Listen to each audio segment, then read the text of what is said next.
It's either a rocking chair with the tag just for identification purposes, or it's a little squat sit thingy. Yeah. No. Looks like we're live. Oh yeah, we're totally live. I was trying to get the whole seat thing from Jake. Catch Jake slipping, fixing his chair. Alrighty, so we are live. Welcome to this week's episode of the RC Drift Talk podcast. We have a pretty awesome guest tonight. You've probably seen him before on the YouTube. That would be Mitch Liu from Rolling Garage, one of the co-owners down there. Welcome, Mitch. Thank you. Also, I know the names are wrong. I'm fixing them right now. I'm running behind y'all. Yeah, so we are working on some new OBS / streaming / everything setups. So Adam is still sorting through all those issues, and we're getting it figured out. But I think hopefully you guys already noticed that everybody's video quality on the stream is a little bit better today. Yeah, so we also we swapped out DJ tonight for our good buddy Jake Daughter, another Team PDX member. So would you qualify this as a bolt-on upgrade or just like a switch out of a part? It's just a changing of a part. Yeah, same. It's just same, different. So for y'all, does Spleen Machine get more crowd points or does Jake do? That'll be interesting. We'll Definitely see. DJ. Definitely. I think DJ definitely has more fans than Jake at this point. Yes. But yeah, just another local guy. He's got his own track there at a wing brake circuit out in Vancouver, and always happy to have Jake on the show. Good friend of mine. So I'm gonna just run through the top of the show for this week, since Adam is still sorting out some technological differences. We got some events coming up. So we got our round 4 for PDX region of the Super G series is next weekend, and it will be the first round obviously on the new tile. So LF3 tires are required, but we are in a bit of a situation right now with the tires where the track was expecting an order to come in this week or last week, and it has not. So I think I don't know. I would probably just say bring every tire that you have, and we'll figure it out the day of. Does that sound reasonable, Jake? Yeah, and I have 2 spare sets that I could loan out if needed. Yes. I also have 2 spare sets. I think mine are from Super G and from Tandem. But yeah, I think we can figure out getting everybody tires. But just bring what you got, and we'll probably just kind of make a game day decision there as far as what we're gonna do for tires. Wild card it, put everyone on DRCs. Yeah, it's probably not a bad call. Yep. The audio delay is probably going to be a thing that I have to figure out later, because this is like the second try that I've done this setup. So just for reference, I've got 5 computer screens, or 3 computers, 5 computer screens all going at the same time. Yeah, there's technical stuff that needs fixed. How bad is it, Lance? How bad is the delay? And who is looking like it's delayed? I'm assuming that it's everybody else besides Logan. Bad boy. That Logan, it's called noise suppression. That doesn't work. I just always wanted to do that, you know. Will the DRCs cause any scratching or debuffing on the J tile? I don't think so. Probably not. No, They're I think- brand new. Yeah, it should be all right. As long as we're, he says 1 to 2 milliseconds. I think we'll be okay with that. Yeah, totally. No, as long as the track's clean and the tires are relatively new, we should be good. Also, like, if your tires are scuffed up, you're only hurting yourself. So there's that. But yeah, we'll sort it out. We'll figure it out. Just like I said, bring what you have. There are still some other tires in stock that can be had. I have plenty of tires. We'll figure it out. Yeah. We'll make it as fair as possible. So But no next, one has DRCs local. I do. I have a couple brand new sets. I do as well. Do- So next Do anything would available. be after, let's see, after August. Let's see, we have another. August 11th is another series round, SDC Yes. series round, and so is September Before 8th. that is S Fest. Yeah, August 3rd. August 3rd, we have a car show. It's going to be in Salem. Still working out details for that, but I think for everybody, news-wise, like, let's plan on not having access to power. So, bring your battery situation. Just due to the limitations of the venue, it might not be possible for us to have access to power. So be prepared for that, but it should still be a really sick event. A good car show, always fun at a car show. The surface is polished concrete. We all love that. That's always fun. And then after that, we are looking at, let's see, I kind of hate to say this now. It will kind of be an announcement. I think Jake might know what I'm going to be talking about, but you think we should?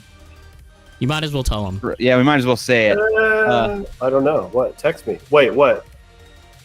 The August thing? The late August? Late August, yeah. Oh, yeah. Good. So yeah, we'll go ahead and just announce it now. I think we have everything in line and ready to go. So August 23rd, 24th, and 25th, we will be hosting our huge Matsuri event at PDX. We don't have an official announcement, like flyers and stuff all built out yet, but just to say it on here, like, if you're gonna plan your trips, that's when you need to come. So it's going to be a Friday night, a Saturday night, and a Sunday. We will basically be keeping the track open pretty much all night. Friday normal hours are like 2 to midnight, but obviously we're just going to drift until we're not wanting to drift anymore, basically. And then we'll come back in the morning and do the same thing again on Saturday. And then if anyone wants to get some laps on Sunday, we can do the same thing then. So that's August 23rd, 24th, and 25th. If you're going to book trips, you'll want to fly into PDX Airport, and then your hotels are going to be in the Beaverton area to be close to the track. We would like to get a lot of out-of-state people. That would be sick. Obviously, all of our guys will be there. We got the fresh track, new J-tile. Everything's going to be awesome. We'll be cooking food. All the fun stuff, games, everything that you would expect of a Matsuri type event. What kind of games? Huh? What kind of games? Oh, your typical limbo, parking, Iron Man. What's the last man standing one? What is Iron? Yeah. Wait, what is Iron Man? I think they're both the same. Like, is it like a snake race? Yeah, snake race type deal. Maybe we'll invent some new games. I think Cops and Robbers, like I've seen at Tandem RC, would be fun. Although I have a little bit of changes to those rules that I would like to do. But yeah, nothing crazy, nothing big, serious competition wise. Just totally just fun, hang out, party laps. Mitch, do you have any good game ideas? There's that like Mario Kart game where everyone puts like balloons on the back of their car. Oh yeah, knife. Yeah. We've done that. That's cool. Yeah. Yeah, we could do that. We could do whatever we want, really. I mean, it's just up to us. Yeah, the games, for RC drifting are like pretty generic unless you start like really thinking outside the box. Yeah. So you pretty much like got them all. We have this like cutout that Josh from Pit Stop left here. It's got like a little car and you gotta like drift through it, stuff like that. Seen that. Cool. Yeah. I like that. Seen that. All right, so then after that, we're looking at really just Worlds. 4th, 5th, and 6th. I do have info that Team PDX will be down there basically all week. I believe we're flying out is it the 1st? 1st through the 7th. Through the 7th, so we'll be there Tuesday until Monday. Should be a fun trip. Going to be at least 5-6 of us, I would imagine. And that's kind of it for the calendar. So yeah, it's probably just a good time to get back into this episode and start talking to Mitch. We obviously, most of Team PDX recently did a trip down to NorCal and hung out with Mitch and all of the Rolling Garage gang a lot. We spent 2 nights there, and Yep. you guys were very welcoming to us, setting up the back area, and everybody was really cool. I think everyone on our team, the first 30 minutes of driving on your track was like, holy shit, this is crazy. Oh my God. It was like, oh my God, these guys are nuts. It's definitely interesting to see like the the differences in like driving styles and everything from region to region. Yeah. I think at the end of the day, it was just like, it wasn't so much what it was just like not what we were used to. And it was just, it was tight. It was fast. Everybody is on doors. The train is long. Different layout than what you're used to. Yeah. But it was still really sick. Mark, sorry. Definitely not RC Fight Club. Fight Club is Washington. Yeah, Fight Club is Seattle. Team PDX and Midnight Suns. Yeah. Those are the for sure teams. Yep. You also have so the biggest team I would say is obviously Team PDX, which is myself, Jake, Judson, Austin, DJ, Chris, and Kenny. I think that's everybody. Yeah. And Kevin, obviously the owner of the track. You also have Team Ghost, which is Nick, Harvey, Elliot, Harvey, and who's the other? Damien, yes. Yeah. And then there's Team Outcast, which so far I know Jose and Cameron, and then I think they have a few other people that have joined from out of state. Yeah. And then obviously we have a Northwest contingent of Team D Style, which is myself and James, and soon to be a third person that knows who they are, and we're just waiting. And then so that's the teams that are up here. Let's see. Oh yeah, so we can go back to Mitch. So I think traditionally we would just start off with like our standard bag interview, Mitch. So kind of just give us an idea of like who you are, how like what got you into all this, and how you ended up where you are. Okay, so I'm Mitch. I'm part owner of Rolling Garage. We're in Sacramento, California, capital city. We have indoor 2-track P-tile track and full shop. Our spec tires, Yokomo DRC, DRP, Rev D ASO1, although most of us are on DRCs right now. And track fees, $15 all day. We have memberships available too. Our membership is $40 a month, and that gets your track fee down to $10. And then Wednesday, Thursday right now, after 8 p.m., we do like a late day pass for $5. Started September 4th, 2021. So our 3-year anniversary is coming up this year in a couple months. How I started RC drifting about like 2016, I want to say 2015. Like I was on YouTube and stuff watching like videos of real drifting in Japan, and like Japan's always been like super big in RC drifting. That's kind of where like most of this originated. Like all of us are more or less on like Japanese chassis. So I saw videos from there, and that got me super interested in it. But I was like still doing real car stuff then, so couldn't really like afford another hobby. And then fast forward to like 2020, 2021, like I was able to get into RC drifting, and then met up with Carl, our other co-owner, and then his 2 friends, Ike and Ryan. And then we just started after that. It's kind of crazy to me to hear that that Rolling Garage is that young. It's kind of surprising. I always think of Rolling Garage as like one of the longer, more established names in our industry. That's pretty good too, huh? Yeah, for us, right. That's cool. Yeah, but it's kind of crazy. But so we're still under 3 years right now. Similar to how I was asking Brett last week. Like, how did you go from just a drifter to, throwing in on a shop? Was it a situation where there wasn't really a track in Sacramento, or definitely wasn't really a scene out here. There was people RC drifting, but it was more or less like they were setting up like in like an industrial like parking lot, kind of like, I mean, like pretty much kind of like RC Fight Club, guy. He just goes out to, his outdoor spots and sets up for people. It was pretty much like that. And then 2020 hit, COVID hit. The other guys, like they couldn't really find parts anywhere, so they were just like, screw it. If we can't find parts ourselves from other people, then why don't we just start our own place, our own shop, where you can come in, get everything you need, get into the hobby the right way, and start having some fun. Sick. And so, and you guys, Rolling Garage itself you guys have already expanded, I think, more than once, and you're working on another one.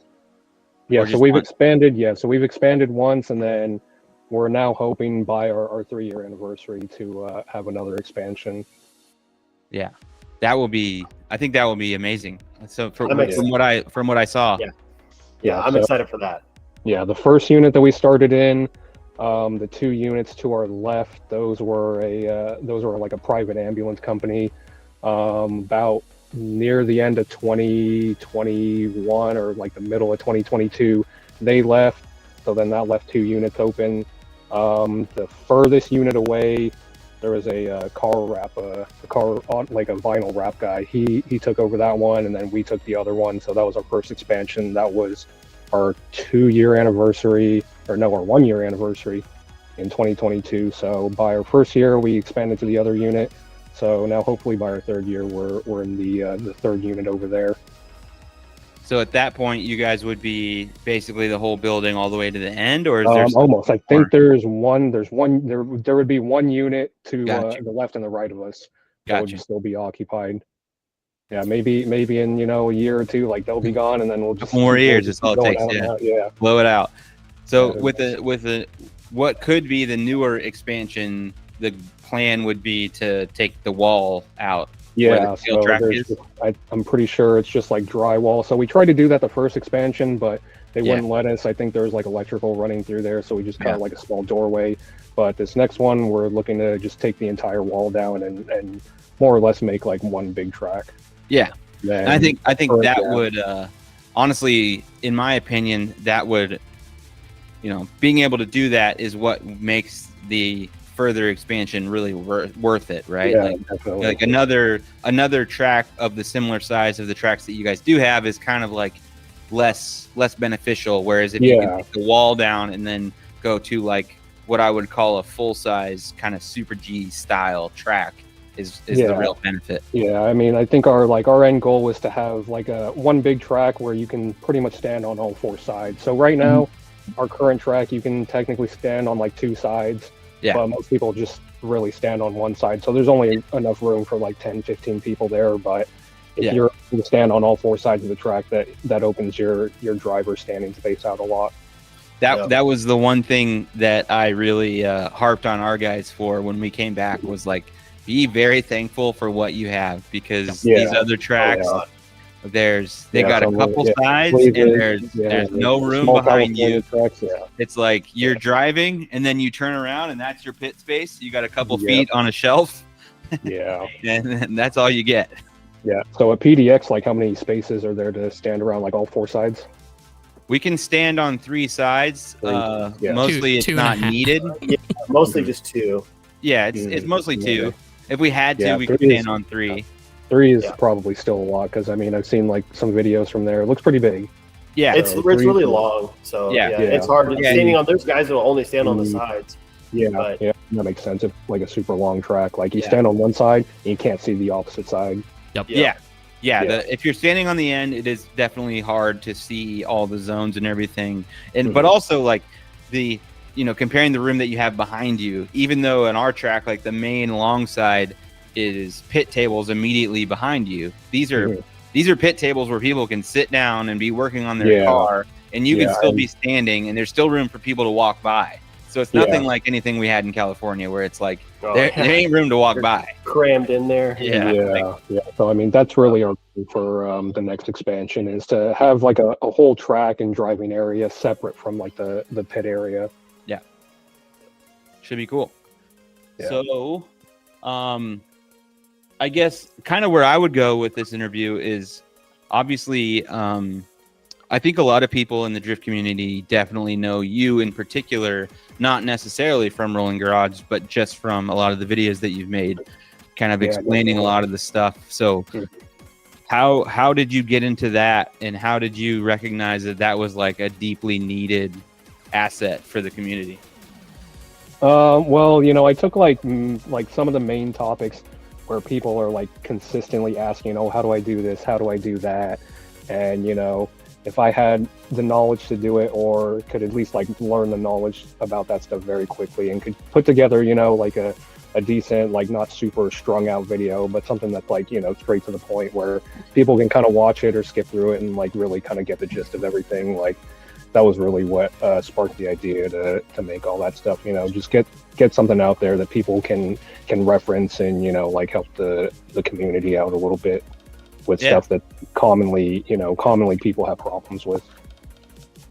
It's kind of crazy how, like, I think everyone that buys the particular electronics that you've made videos for is like gonna watch a video that you've made. Like, yeah, I mean, like, something that you've made is basically essentially part of the manual at this point of like, how do I look up how to do this? It's not even in the manual is the thing. Like GYD 550 crap, it is not there. It's not even in like the included instructions to find out what everything does for the GYD 550. It's like in the radio update.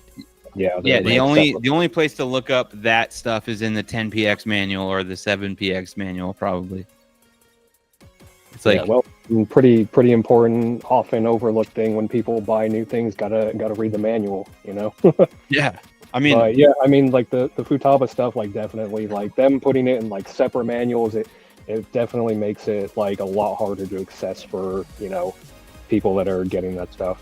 Yeah, I mean, even if you do find it in the manual, it's also in broken English. Like, doesn't really translate that well because Japanese just doesn't translate to English very well. You know, and you know, so much stuff these days. You know, people ask, "Oh, how do I do it?" and they immediately go to YouTube for, you know, like a how-to or a walkthrough tutorial video. So, guilty as charged. It only made sense to me to put something on there. YouTube University, baby. Yep. That's how this is working right now. Right. So that kind of covers like a lot of the track stuff. I mean, I guess you know, are you a lot involved? I noticed you guys changed the layout a little bit for a competition that you had last weekend. Are you involved in a lot of the track design stuff at Rolling Garage? I think pretty much all of us are, you know, like maybe one person will come up with like a basic layout, and then we'll all look at it, we'll all drive it, test it, and, you know, decide, oh, this part needs to be changed or that part needs to be tweaked. So I think we all have a little bit of input in it. This last layout, I think, was like mainly Ike's idea. He wanted something that was gonna... Oh, we lost it. We lost him. Not bad. First time. You know, we got through a lot of the show. Let me plug. Maybe back. Oh no! I think I forgot to plug this computer in earlier. Oh, it's the please plug in your computer. Oh yeah. Okay. Your battery is at 0%. Yep. There you go. Power saver mode. Okay. Yeah, we should be good now. All right. So you had just kind of started talking about how Ike had kind of had an idea for the current layout. Mm-hmm. Yeah. So kind of it just kind of depends on the day of like what the layout will be and how you guys decide how to make the track. For comps. Yeah, for comps or just in general. Well, for the comps right now, we decided to task Carl with that because Carl is like pretty much like our in-house judge. So, I mean, I almost feel like it's the best for whoever's judging to kind of come up with like a layout. I mean, they don't have to, but, you know, if they're going to be judging the layout, then it should more or less make sense to the judge, you know? Yeah, that makes sense. So I feel like it's a good idea for the judge who is generally judging your competitions? Right now, like for sure, every comp for the foreseeable future, Carl, and then it's also his job to like find other judges. So We've had Ryan Cotto. He's one of our team drivers. He's ex Formula D, he's Animal Style. So Yeah. he knows what to look for drifting. So we had him judge part of the last one, and then we've had a couple of local guys from other teams come on. So it's pretty much whoever's available, whoever wants to do it. Most people that we do know that want to judge, they always want to compete. Right. So. Yeah, but Yep, we also had like Josh from Pit Stop on. He's Uh-huh. judged his own comps before, so he's a good candidate for something like that. Yeah, I think that's a good relationship, because obviously with Pit Stop, you guys have a pretty close relationship with Josh. Yeah. And, I think your stores are kind of connected in some way, right? Yeah, like pretty much like all the product that he has in there is like pretty much ours, and then Yeah. he runs the track part, so we basically provide the shop for him. Yeah. I think that's really awesome relationship for someone like Josh, where it's a smaller track and not necessarily having the revenue that needed to keep a fully stocked store running. Someone like Roller Garage can step in. That's like a full e-commerce business, because you guys have like a separate warehouse area too, right? Not like per se like a whole warehouse, but we store like like overstock A lot of in, stuff. like, another room, but yeah. Perfect. Hey, quick question Yeah. on that, on the online Mhm. order stores. Do you guys sell that jerky on your website? No, I mean, Wait. yeah, how are we gonna ship that? If it was non-perishable, like the stuff that we've had recently, I know we've gotten from like one of like Ike's coworkers or something that had to be like refrigerated. So I mean, we could maybe like dry ice it for you if you want. Yeah. Oh, wow. I didn't think about that. Yeah. Yeah, Josh, That stuff was really sells good. I some- regret yeah. not buying Have it. you guys had the jerky at the pit stop? He has some like really good stuff, like $25 a bag. Oh, we missed out on that. Oh yeah. Yeah, that stuff is like super good. Like I did- just like swore off of it because he'll like it's $25 a bag and he'll eat it like within a couple minutes, and then he'll open the second bag. It's like, well, there's like 50 bucks. bucks. Yeah. That stuff. We did have some- non-perishable. We had some street tacos across the street there at Pit Stop, but we didn't get any Yeah. jerky. Those Yeah, were the so jerky, good like- too. Yeah, the jerky. The is, tacos like, were amazing. super- A lot of street yeah, tacos super that was good. good. Yeah, the Yeah, whole I trip mean- was all about highway Mexican food. Yeah. Yeah, well, if you guys are ever over here again, the gas station across Yeah. the street, I run. Oh, up we around went that. over I think there. it's Yep, like one of- yep. yeah, there. yeah. Yep, Yeah, we ate super there. good. I was Yeah, like, I've- is this a bank vault or a gas station or a Yeah, Mexican yeah. restaurant? I was confused. All of the Yeah, above. all three. Yep, all three. I can Yeah. cash my checks. I can get a taco. Get a Slurpee. All right. Yeah. So I think I would like to pivot off. Well, one thing I do want to talk about is your scale track. So Mhm. who's kind of building the scale track there, and I guess it's interesting to hear the theory of like why. I mean, I understand it, but for the viewers, like why a scale track and then like more serious drifting track. Mhm. So the scale track we opened on our 1-year anniversary. I think it was primarily like Carl's idea, like he's super into like, scale Japanese stuff. He's super Mhm. into his 8.6 stuff. So to him, I think a toge track only made sense. And then the elevation change we got made by one of our drivers who was at the time working for like a metal fab shop for like off-road stuff, like 4x4 stuff. So it was perfect for him. He just got all the metal, welded it up for us, and then we laid tile on there and put it in, and yeah, it worked great. But I think the scale track, Carl, he's like super into Initial D, being a Corolla guy, like any Yep. Corolla guy, Initial D. So he wanted to fit his tofu shop in there, and really is only fitting for like a scale Japanese toge track. So he put that in after, and yeah, I think it works pretty good. All the out of towner guys, they love that track. Yeah, It's a lot of fun. Yeah. it's definitely a fun spot. One, to just like kind of take a break from the main Yeah. arena, I'll call it, and Mhm. and two, like it is really fun. And obviously, I think every drifter knows that like elevation change in general is the most fun thing to drift, right? Mhm. Like with Yeah. G outs and another over element. Gs and Yep. crests and everything. it is funny how hard it is with plastic tires to even get up the hill. Definitely adds an element of challenge for a lot of people that drive on it for the first time. When you go down the hill, let off the gas, and then speed up, and then fly into the gas station, it's always fun. Yeah. Don't be on throttle going down. Yeah, definitely. It's fine. All right. So, I wanted to ask one thing we noticed. I think all of us noticed when we were down there. You guys have a lot of pigeon drivers.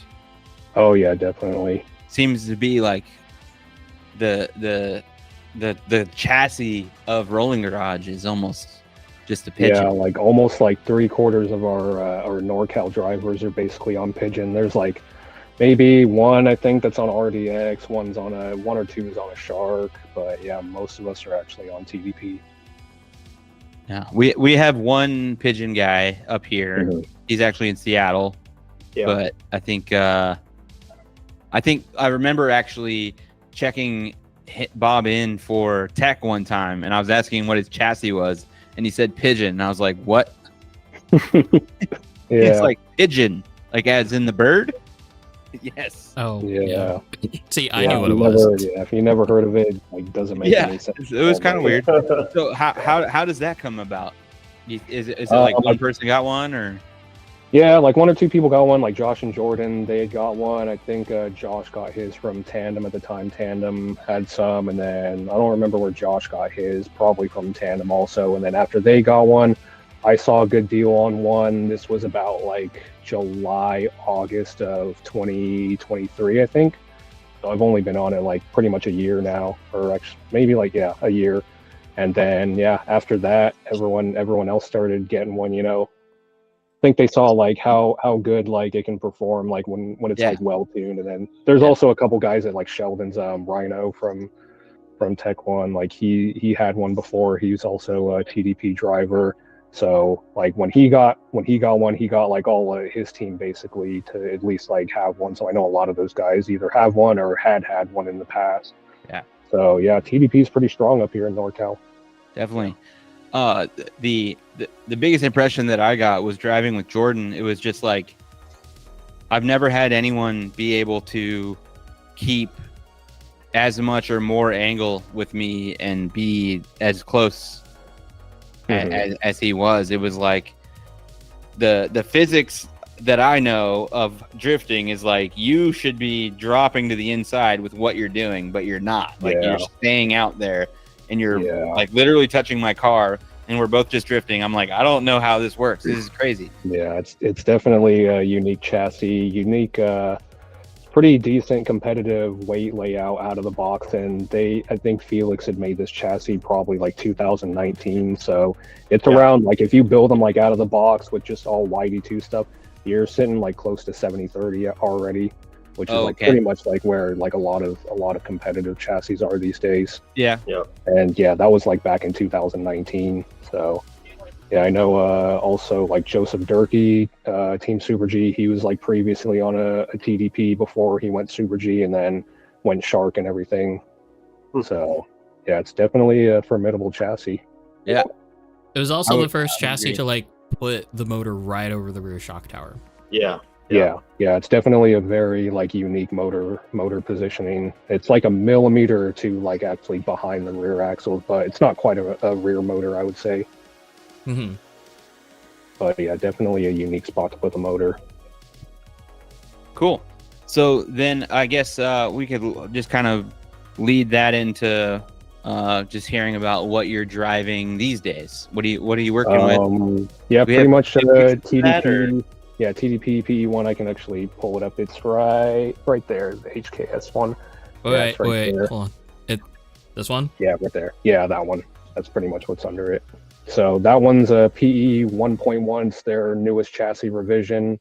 It's basically like the same lower plate. They've made a couple of cutouts for quote unquote weight savings, but when I took my PE1 apart, my previous car, and then measured it up to this new chassis parts for parts, it's pretty much like 1 gram. But mainly, I think he said it was for like accessibility, especially in the front end. Like if you have like a slide rack or like a DDSS, There's a little bit further cut out on the bottom deck so that you can access that stuff a little bit easier. But yeah, pretty much identical to what I was running at finals last year. Just basically on the 1.1 deck now, but it's all the same suspension. Pretty much all Rev D, top line dampers with Nerds, and then AccuVance Futaba. You have a center stiffener here, like just two washers. Yeah. Without it, it seemed kind of flexible. With it, it's still kind of flexible. He actually was working on something to be able to bolt onto the upper deck and stiffen it up a little bit, but yeah, someone gave me that idea. Most of the flex in the TDP is from the upper deck. Okay. Also, or Adam, did you notice the plastic front bulkhead? Yep, plastic front. Is that just for lightweight or what? Yeah, pretty much. Like when I first built it, I was actually gonna build it with like all plastic parts because I knew it was like super light. So I wanted to just try to build it with all plastic stuff to see how light it was, but eventually I just came to the conclusion, like if I want to set this car up how I want, then some stuff has to be put on there for the sake of adjustability and, low slop and everything. So I just ended up going with Rev D pretty much with everything. Yeah. Do you know what your all-up weight is on this chassis?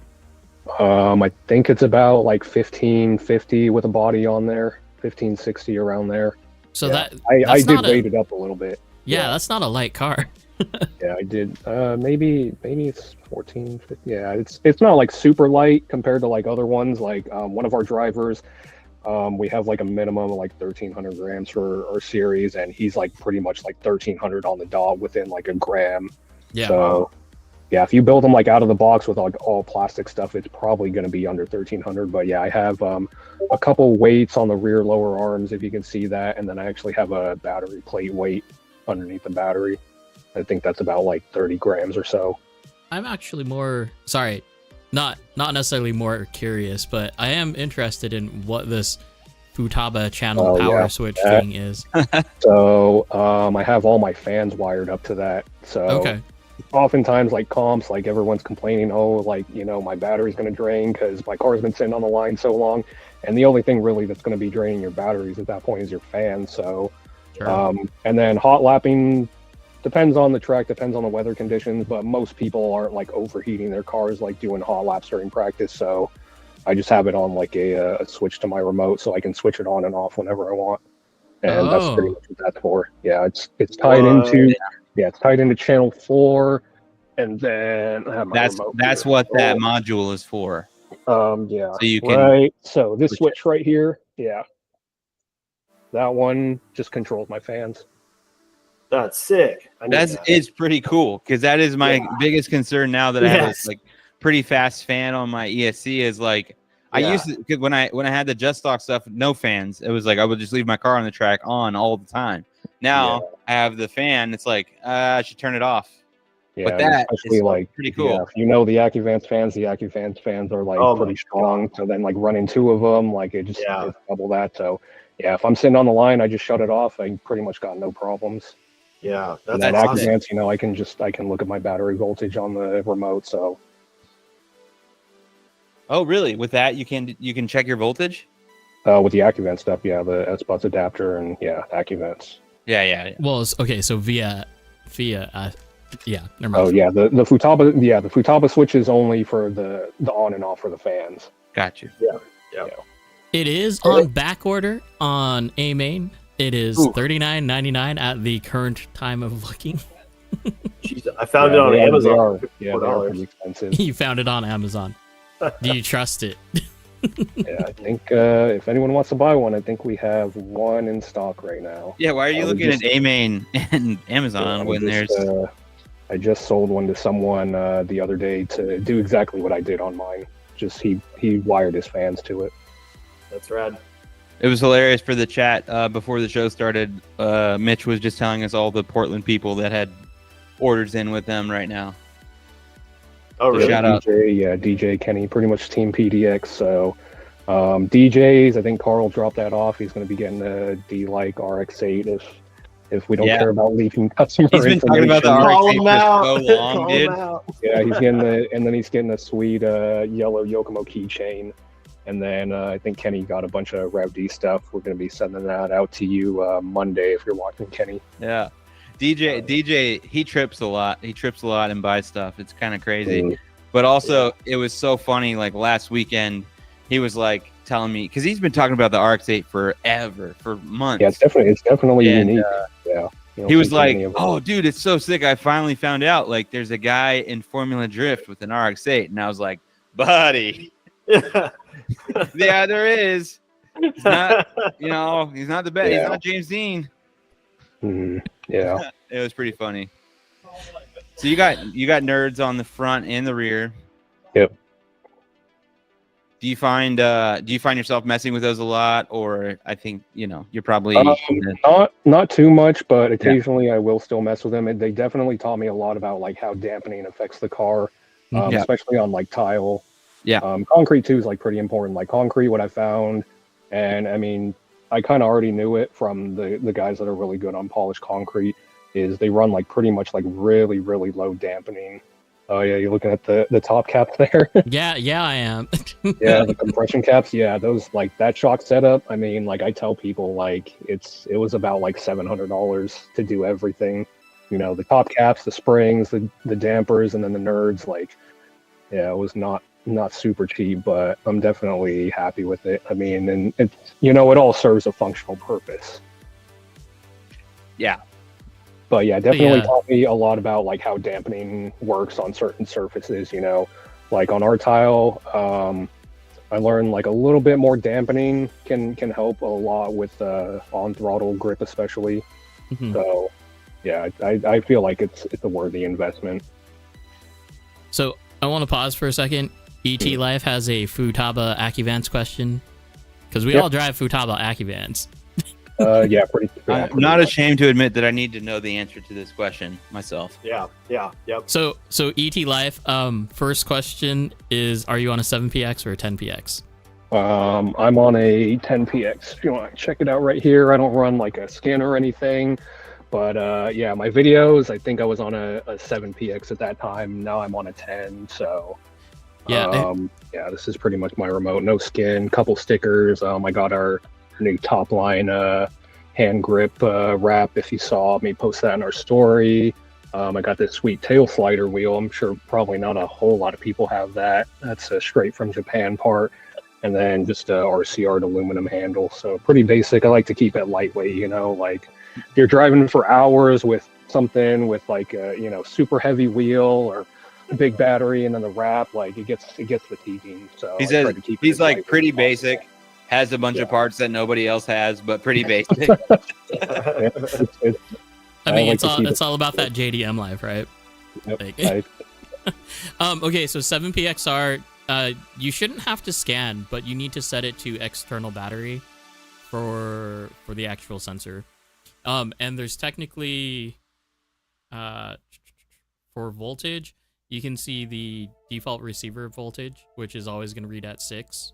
Or 7.4, whatever you have it set at, and then there's the external battery voltage, which is going to give you your actual external battery. It does start off at 0 to 100 volts, so you do want to click on that and bring it back, unless you don't care. If all you care about is seeing a number, then it's going to show you the number. For the 10PX, you do have to scan, right? Like you have to go in and like figure things out. I think. It's not as easy as the 7PXR, at least from what I remember. Yeah, I'll need Adam to help me with that one next time I see you. I don't have a 10PX. Ask Jake. I don't know how to do it. He doesn't know how to do it. Yeah, he's going to be messaging me probably on Facebook. Make a video, dude. I'll fly down to fucking Sacramento and find out. Yeah, I'll set it up for you. Do you run Accuvance, Logan? Yeah, Everrad. Okay. Agile. Yeah. Mm-hmm. Yeah, the I mean, setup for the 7PX and the 10PX should be relatively the same, I think. So like the problem with me making that video like 2 years ago is like, you learn things like in between that time and now. Yeah. And so I can show you on. It's also if you wanted to do it right, you'd have to make a video for every firmware update. Yeah. It changes every time. No, it's not that bad. Yeah, so on mine now, the sensor list, if you guys can see that, this bottom one just says like MC AccuVance. So that basically is just for the S-Bus adapter. And once you get everything set up on that, it pretty much will just recognize your battery voltage, your ESC, your motor temperature all through that one sensor. So then after that, you just assign everything to the gauges on your homepage. But it's gauges or a picture of your car. Take your pick, because they haven't fixed that yet. Yeah, I mean, you could do I think you can do the picture and like 3 gauges on the bottom, which realistically that's all you're using is like temperatures and like battery voltage. But yeah, I have mine on like the full gauge setup now. If I can do hot dog racing, and literally the only other one I would care about is the voltage. Oh yeah, you can do that. Yeah, you can do that. Because the temp, I mean, Jake, you don't even run fans, do you? Sometimes. I just Usually feel like you're a fan of where we live. Maybe this weekend probably run a fan in the summer. Yeah. In the summer, It absolutely. was 100 degrees here, by the way. Yeah. Well, it's pretty. Yeah, that's pretty hot. Yeah, ambient temperature definitely can heat your stuff up quicker. I mean, it's like 110, almost like 115 some days here now. So I definitely have watched my motor ESC temperatures jump up from the last couple of months, even with the fans on. Yeah. Even for, my opinion though is like even still for most people it's like a lot of it's not that necessary. I mean, we the hottest, I was just telling these guys on Friday, the hottest I've ever felt my motor, which has never had a fan, was at A main, and it was still like not like it was warm. I mean, it felt warm, but it wasn't like. I think those things can take so much more heat. Yeah, that's. I mean, if you can hold your finger on it for more than a couple seconds, you're fine. Yeah. So I like to leave a fan off when I can. Sorry, I totally derailed the conversation there. Tonight's beer is it's a Von Ebert volatile substance. Oh, hey, actually, the most delicious beer. I'm empty, so I'm switching out. I'm not cool like you guys. I just have a Dutch Bros Ray of Sunshine. Dutch Bros Rebel. Jesus, dude, it's 8 o'clock. What's wrong with you? Hey, Why don't you drink alcohol like a normal person? No. All right, Logan, we're going Dragon's Milk, dude. 11%. Oh my god, dude! Mitch, do you have a drink of choice? I have my signature drink right here. If anyone. See, okay. Now you're complaining about me. Full caffeine, straight cracked out. Jake and I downers. Adam and Mitch are on uppers. Jake and I are on downers. I'm very proud to admit this. Guess the percentage on this. I would say 8. 8. Yeah, 6.9, baby. What? Oh, nice. Did they just do that for marketing purposes? Yes. 6.9, baby. 69, baby. You would measure it out to like 6.5 or something, but they're just like, well, just boost it up a little bit. Bump it to 6.9. Just make it more appealing. Oh, hey, look. Check this out. Let me switch it. They did it right. So, did you see the AccuVance? AccuVance bullet connectors? Those are terrible. Those are terrible. Those aren't going to work on anything. Buy them. Oh, we'll have to see if that was like final production pictures or not. I mean, I know people that run like, they run those like new JSM hobby connectors, like the titanium ones, and they're both gold. So I mean, you would never know which one's positive or negative. But personally, both of mine are black. So can you? So are mine. Mitch, can you just do like a whole bulk order of black and then order separate like different color anodized and then you just make your own packs? Like mix and match them. Someone just wants all black or someone just wants all red. Yeah.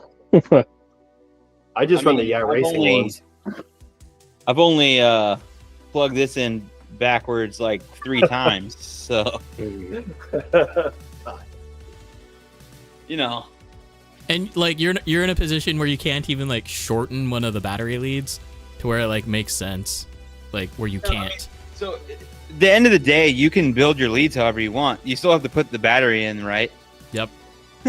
So I'll still fuck that up. And now we can put our batteries Yeah. upside down and all that crap. Yeah, I just yeah. get in a rush. I'm like, I just want to get back on the track, and then I just throw my battery in, and I'm like, oh, logo's up. That looks good.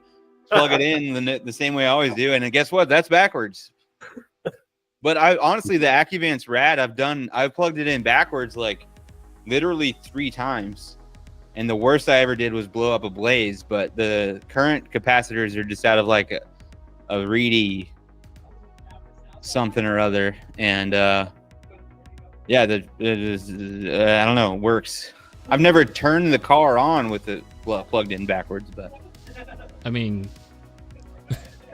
you have 10 seconds of ESC protection, right? yeah, Is what they say. yeah. Yep, I so just they see say. that little red light turn on, and I'm like, oh shit. Yeah, those reverse polarity protected ESCs could definitely save you. Yep. Yeah. Has Mitch, this is for you from Andy Anonymous. All hail the mighty Mitch. Yeah. Mark, I definitely had the little plugs, but they Oh, always they fall out in my yeah, battery yeah. bag, so I just never put them back in. I run my batteries upside down too on some of my cars Yeah. and plug them in from the Yeah. bottom on the high mount batteries. So yeah, there's no point. For all my cars right now, all I have to do is put the battery in upside down, and it's gonna be fine. Yeah. Sometimes I just don't for some reason. I don't know. My brain, you know. Yeah, I mean, like on the whole, like shortening your leads, things like that's something I'll definitely do. But depending on your ESC location, if your ESC sits right on top of your battery, it's Yeah. pretty much impossible to. Yeah, like, that's shorten one my lead. MD2. They're The both- two leads are as short as they could possibly be, and they're both exactly the same length because it's just perfectly lined up. Yeah, At like yeah. 65. There's really nothing you It's can like do. that's So how it is. gotta, So- yeah, you just got to be conscious when you. As long as plug I your put the back- battery in bottom upside down, we're good. Yeah, I started putting a know your sticker- car. I started putting a sticker on the back of the battery so I know that needs to be up when I put the battery in it. Yeah. I'm Definitely. With our Yeah. current ProTech batteries, it's just put the logo down, Yeah. good. Put the logo up, and you're gonna blow something up. Yeah. I paint pen. I use a paint marker Yep, to- yep, I've done that. to Yep. do that. Anyway, On a battery talk. yeah, right. Speaking of batteries, I think I toasted one of mine the last time Ooh, how and why? because it's a red line. Yeah, I'm very not impressed with those. I got to be honest. Well, Port, I'm not- Portec, Lance? Portec? You guys know I'm sponsored by Genzace, right?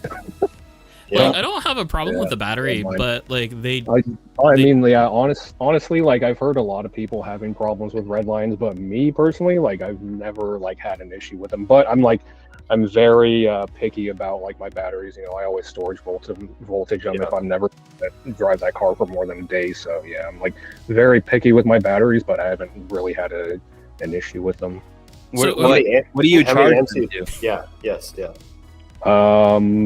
The I better I tell question- people, yeah, I tell people 1C, but on average right now I'm charging them at like 6 amps.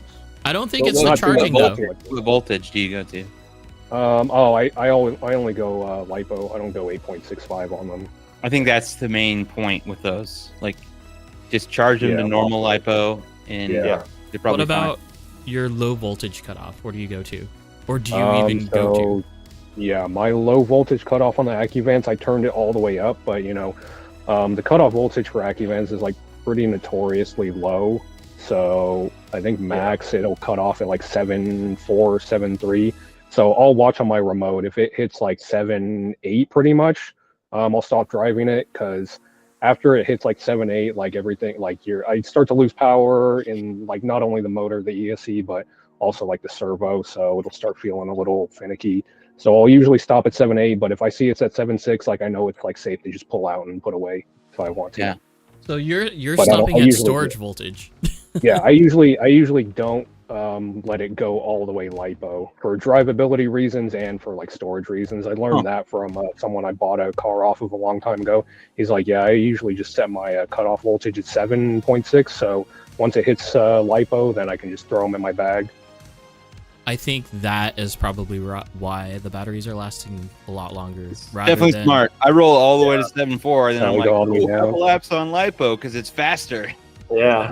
Yeah. The other thing about if your cutoff voltage is low enough, for people that are running enough boost and turbo, you have like voltage sag that will sag it, a certain amount. So once you hit that like 7.473, it doesn't mean on turbo boost you're stopping at 7.473. You're actually sagging further below that. So it could be sagging, below that 3 volts itself. Yeah, it's like considered safe. definitely too. If you have fans, like if you hit lipo and you have fans, you're gonna drop below that really. I've seen it a bunch of times. Like guys just leave their car on the track, they forget about it. They don't have switches on their fans like I do. So they just and a fan will kill your battery easily. Yeah. Because the ESC has low voltage cutoff, but the fan's gonna run, and definitely. Yeah, like I don't think it's the boost or the turbo. I think it's just where you come off with the battery. Because I tried that. I tried putting my my radio into a vibration mode when it hits a certain voltage, but then it got annoying, so I turned it off. And stopped doing that. With AccuVan stuff, I just I watch the voltage as I'm doing laps. I regular HD in chat. What's your name? Who Trying to figure out who that is. Yeah, which Canadian are you? We love Canadians. We're big Canadian guys. So much for anonymous. Wow, I can't say that. No, never mind. Andy Anonymous? I can't. Anonymous. Andy Anonymous. Andy Anonymous. What are we sitting at viewers wise? We got 26. Not bad. 29 now. And we just stopped talking. Awkward silence. Yeah. Just end the show. Just end the show right now. Let's wrap it. Okay, so it's Ray. I got plenty of questions for Mitch. What weight balance do you like to run in your cars for your track? At least for my track, like these days, it's about like 70-30. I think I might be on like 71-29. Most of the guys with pigeons at our track are running their ESCs like right over the battery, so kind of like mid ESC. But I've always ran like rear ESC stuff, so I'm like one of those guys that like put the ESC on the back of the pigeon. Not too many of them are like that. Yeah. I know like the TDP guys up in Canada, like for their series, they have a weight bias rule. So their weight bias rule, I think, is like 35 front, 65 rear. So a lot of them can't like do something like a rear ESC because the TDP is already so rear biased that I think William from Team TDP, he's got his ESC like pretty much like right where the servo sits, so like almost all the way up in the front. Holy crap! Yeah, it was like one of the craziest like setup cars I've seen. Like never seen an ESC like that far up on a a standard like kind of mid motor rear battery layout. Let's do that here. Yeah. 60-40. Mess everybody up. Yeah. I'm a big 65 guy, but obviously a lot of people are 70. What was the weight bias on that car we were driving last night, Logan? That thing was weird. Actually, I think I got a photo. 62-38. Yeah, and I mean, like I've driven cars. We were driving last night, Jake. 62-38. That was that dude's like, that was. It drove What good. was it? I don't know how, but I What don't was know. it? I don't know. It It was like a YD2 or something. Yeah, I don't know. I didn't really care. I was just like, oh, that's really weird. Yeah, I've driven like cars close to that, like MST FXX is like front motor stuff, and it's definitely like a different style of driving. Like they'll get around, but overall, like they probably don't have like the overall speed that like the rear bias cars have. But definitely like a more scale driving experience is in relation to like where the car rotates in relation to the front and back. Yeah. Yeah, I found out. So, iRegular HD is Ray, good friend of ours. Yep. He was asking me about this earlier. So, There you go. Ray, Now that's your sticker, buddy. As soon as You gotta come and get down, it. You gotta come get it. I'm not mailing this shit to you, bro. Internationally, dude, no way. Mail it to the border. You come pick it up. Yeah. I'll mail it to PDX and then you can come get it. It'll be August waiting. 23rd, baby. And anonymous, my GRK5 is. Oh, I can post it. Still in the box. Yeah, Andy's got a GRK. That's one of those kind of closer to like 60-40 cars. Yeah. 3862. So okay, yeah. What are I you wanna- sitting at these days, Jake? Gosh, I don't know. I meant to look at that earlier. I forgot on my GRK. I totally forgot. How long have you been driving the GRK? Me? Yeah. Since we did that car show at the magnetic concrete floor, that was like the first time I took it out. So whenever that was. GRK is 6634. Not bad. Yeah.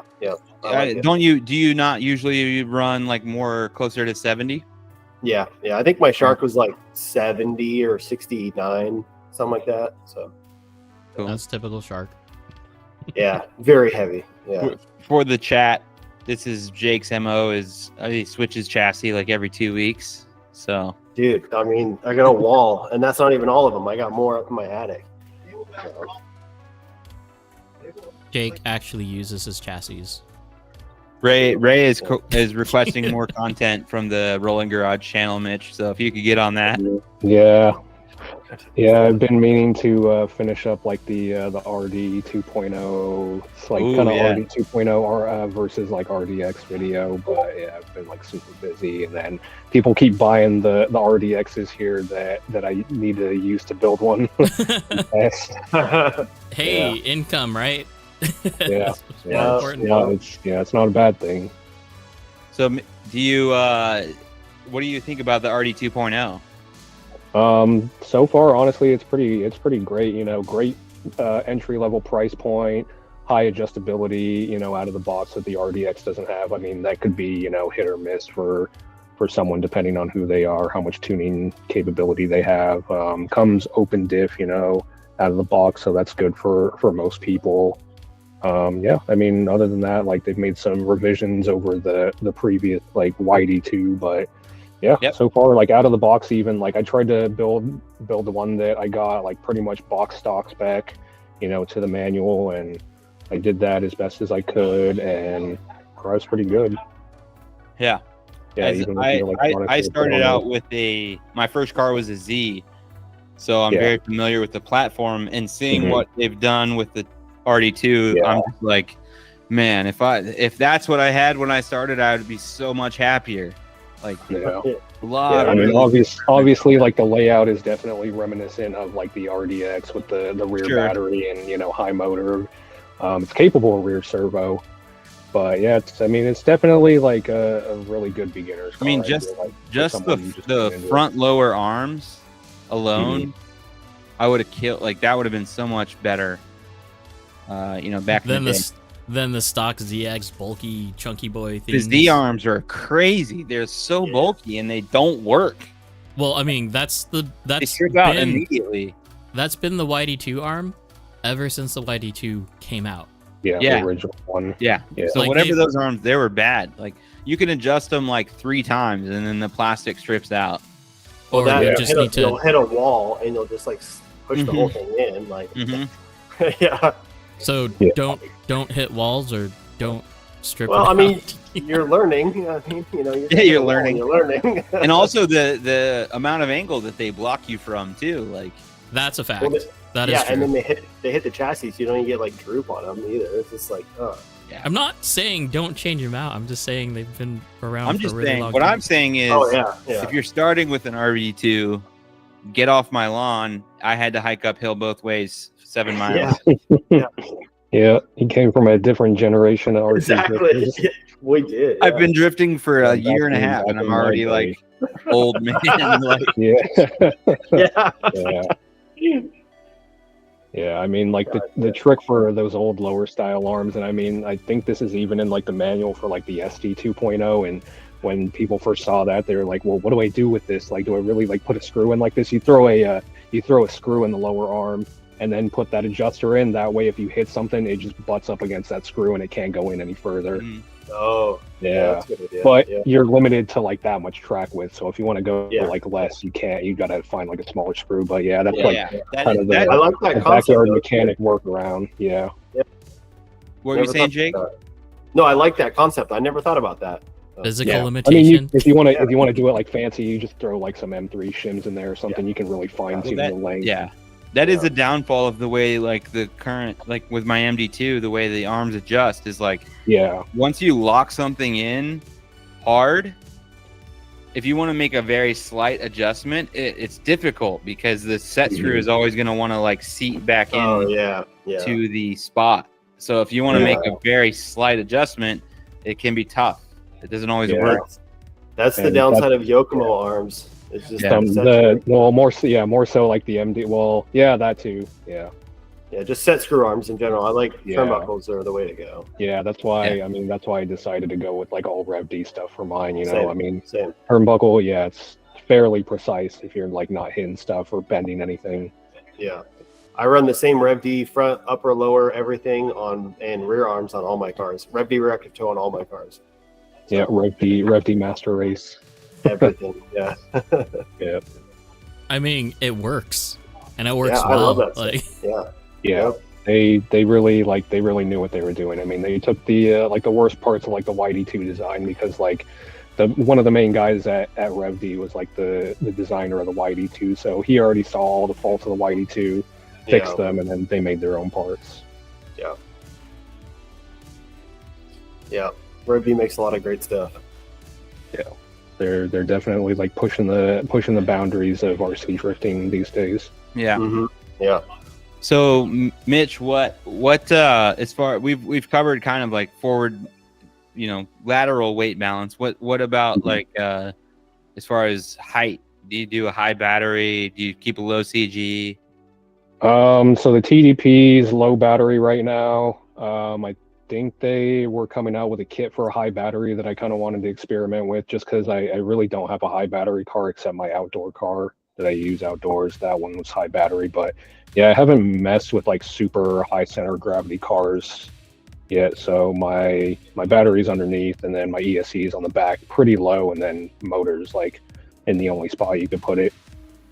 But works pretty good for me, but I'm always down to like tinker with stuff and experiment. How often do you change your car or try and just tune one thing or just mess with it in general? I think yesterday I just adjusted the front caster a little bit. So whenever I see fit, I mean, some days like I'll have my car and it's driving great, and then a day or two later, like not driving good, and I want to try to fix something or change something to make it better. So I'm always messing with my stuff. How often do you drive? Pretty much whenever I can. I mean, obviously, like business owner, you got to like take care of business and everything. But are we on average, every day, every other day? On average, I would say like maybe like 3 to 4 days a week out of the 5 days that we're open. Yeah, it's so crazy how you can go 1 or 2 days without driving, and you're like, the last when you left the track, you're in the zone and your car's dialed, and you show up 2 days later, and it's like this thing sucks. It's like what the hell? And most of the time when that happens, I tell people like the easiest thing is like check your shocks. How long has it been since you last redid your shocks? Usually that's like the biggest variable on the car that changes like overnight. But like my shocks, like I haven't even rebuilt my shocks in like 4 or 5 months. I'm kind of overdue for that. But yeah, I think like mainly like that's probably like a big thing with my car now is I just probably need to redo the shocks. But yeah, then maybe like alignment changes from like hitting stuff or other people hitting you, that's like really the biggest change. Or after that, it just basically comes down like track conditions, difference in temperature and humidity and stuff. But what this is a really kind of specific and random question, but like what do you guys tune as far as the rear goes? How do you tune your alignment in the rear? Are you like, do you have like a contact patch philosophy, or are you doing something weird like we do, or what's the goal for the rear alignment? First off, what's the weird thing that you guys do? Well, whoa. Logan said it. I don't know if I can say the secrets. I don't know if I can say the secrets that we have. Like 7-8 degrees of camber in the rear or something. Generally, we do run a lot of camber, and not that much though. No, it's like 3 to 4. Yeah, that's honestly like, so I pretty much like try to measure everything out on my TDP before the show, and I think that's probably where I'm at. Like 3 to 4 degrees of camber in the rear. Usually I'll run like 2 to 3.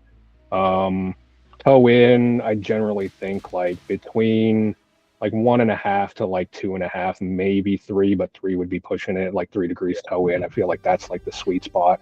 Anything outside of that, like either not enough toe in to really keep up with most people, or it's too much and your car is just like gripped up and just like inconsistent. What Yeah, about So, and toe then out? I always run like H arm. So What about toe out? Have you ever played with that? In the rear. I Yeah. used to have like a rear active toe Whitey 2, and this Wait. was back when like We're talking okay, just rear geometry, right? Yes. Yeah. Okay. Yeah. Rear toe out. I know when Jake says toe out, everyone's like, so front? No. Yeah, He's talking about rear. Yeah. yeah. A lot Yeah. of a lot of Team PDX, not including myself, is on TK, like a lot of toe active Yeah, toe that's stuff another. right Yeah, now. that's another thing. I run like TK on like everything that I can put it on. Yeah. But yeah, toe out. I had a Whitey 2 with their rear active toe control kit. Like I did pretty much everything that Yokomo had to offer in their catalog on that car at the time, and I think that was like 2000 or 2022.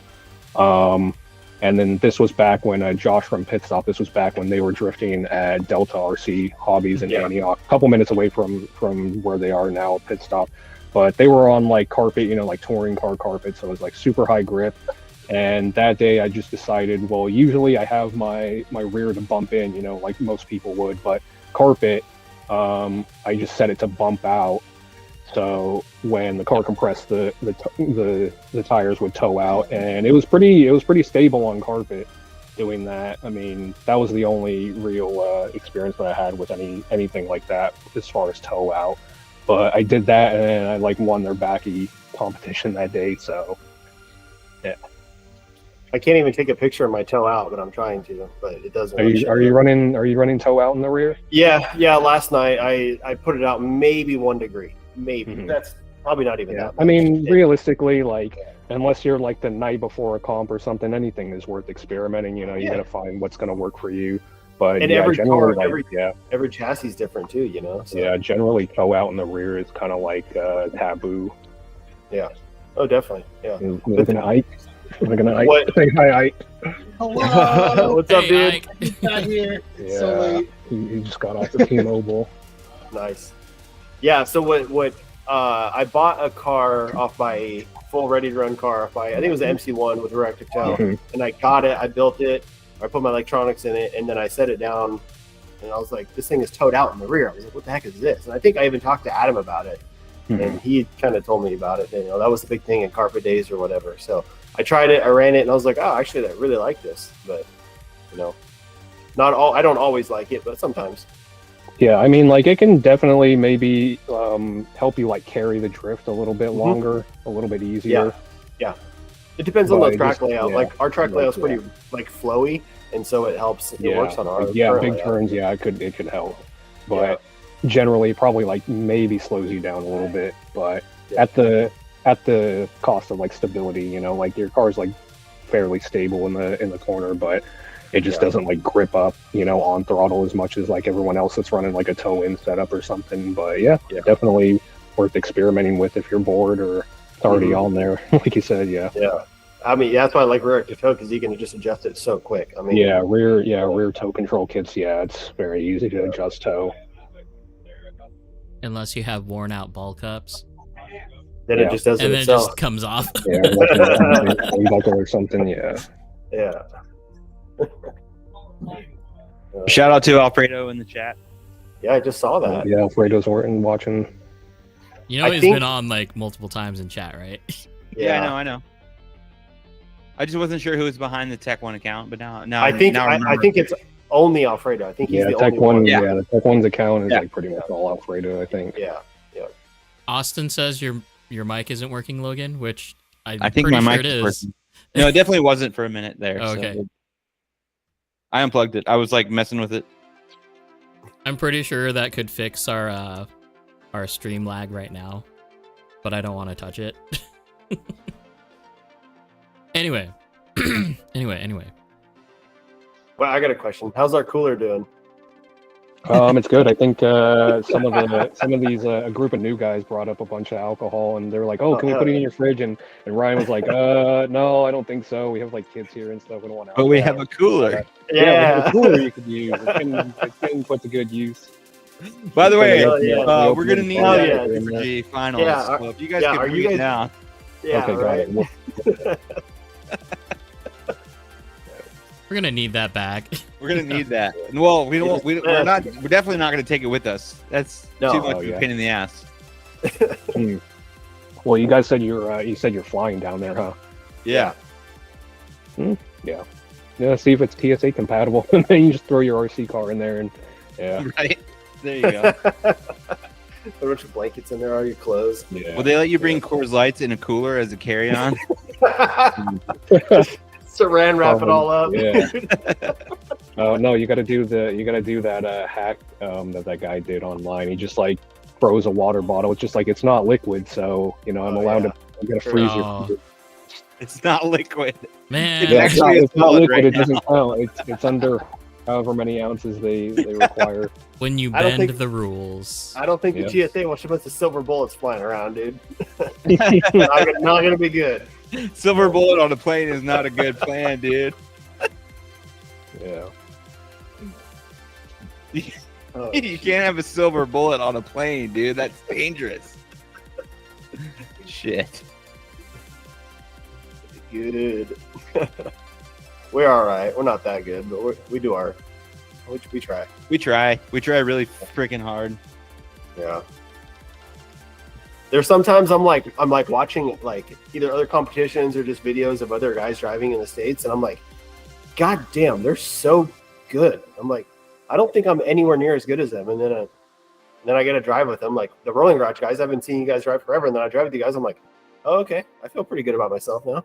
Yeah, I mean, Oh. yeah. I was gonna say, like, you say that about yourself, and then I saw you, and then I think Logan.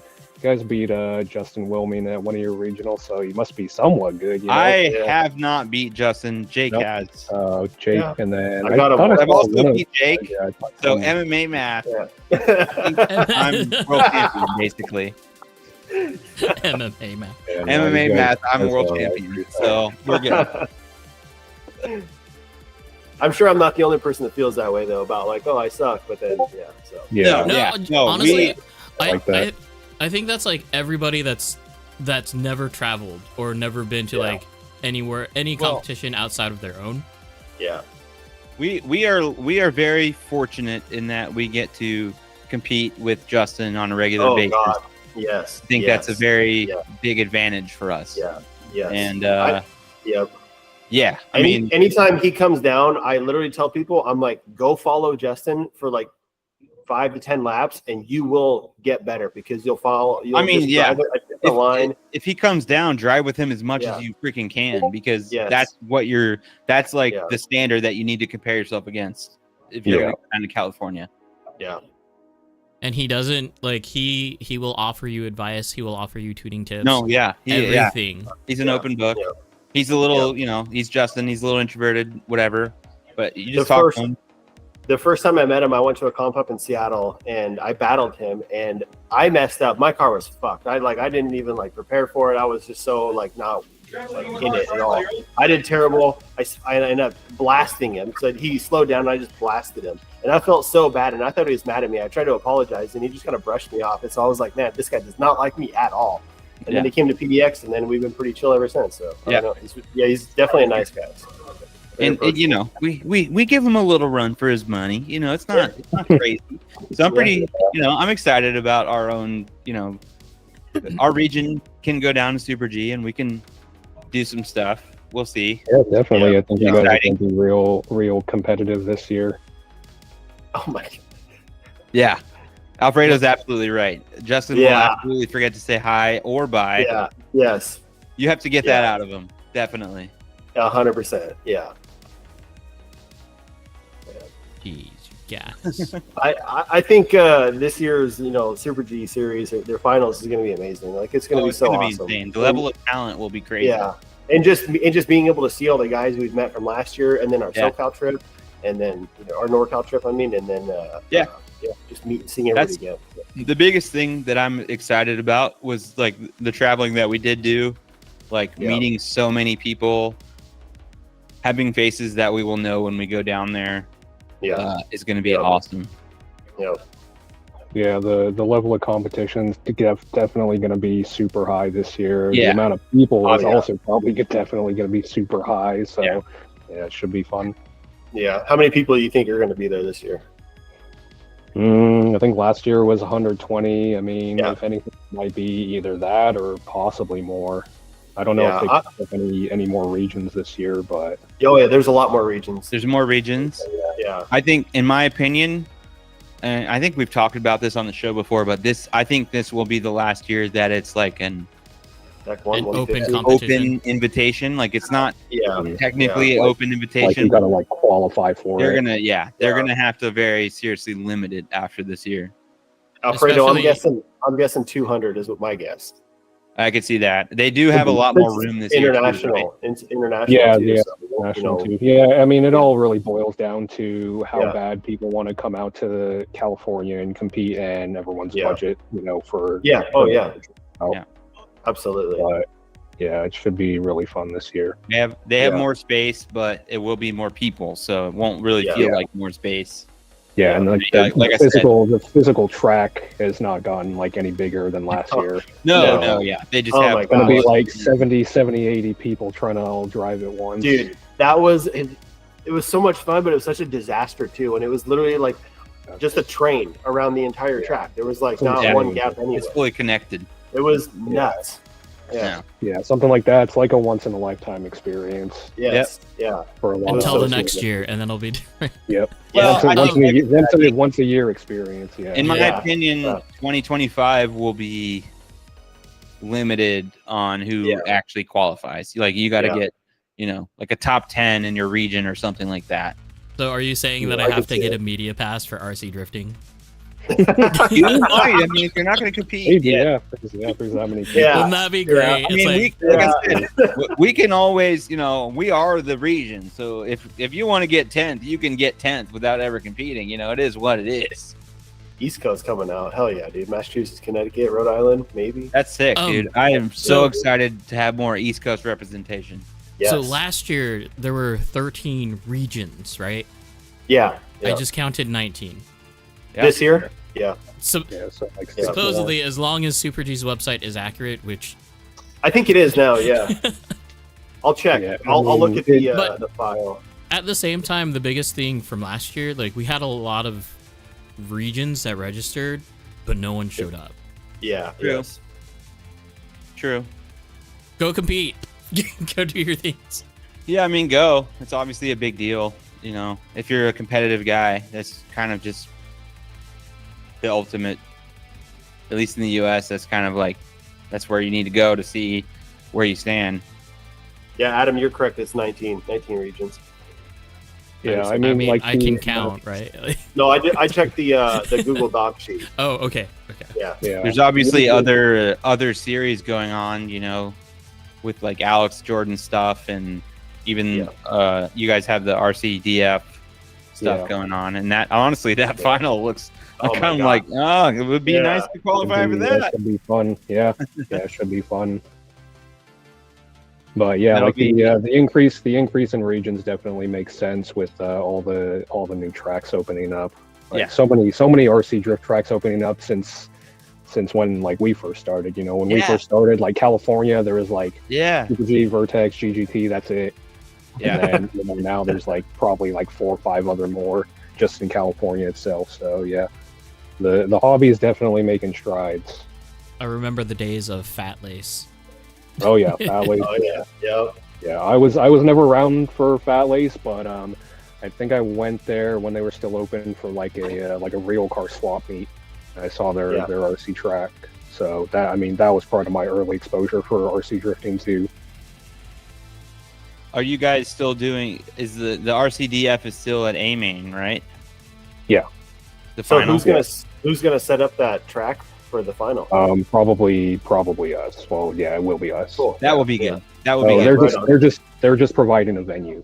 Yeah. But They- the venue, they the venue have- is like very. I mean, you guys Dude, have been there. The venue's yeah. been there. Oh my God. It's literally legit. Even, It's probably for the best even just venue. for racing.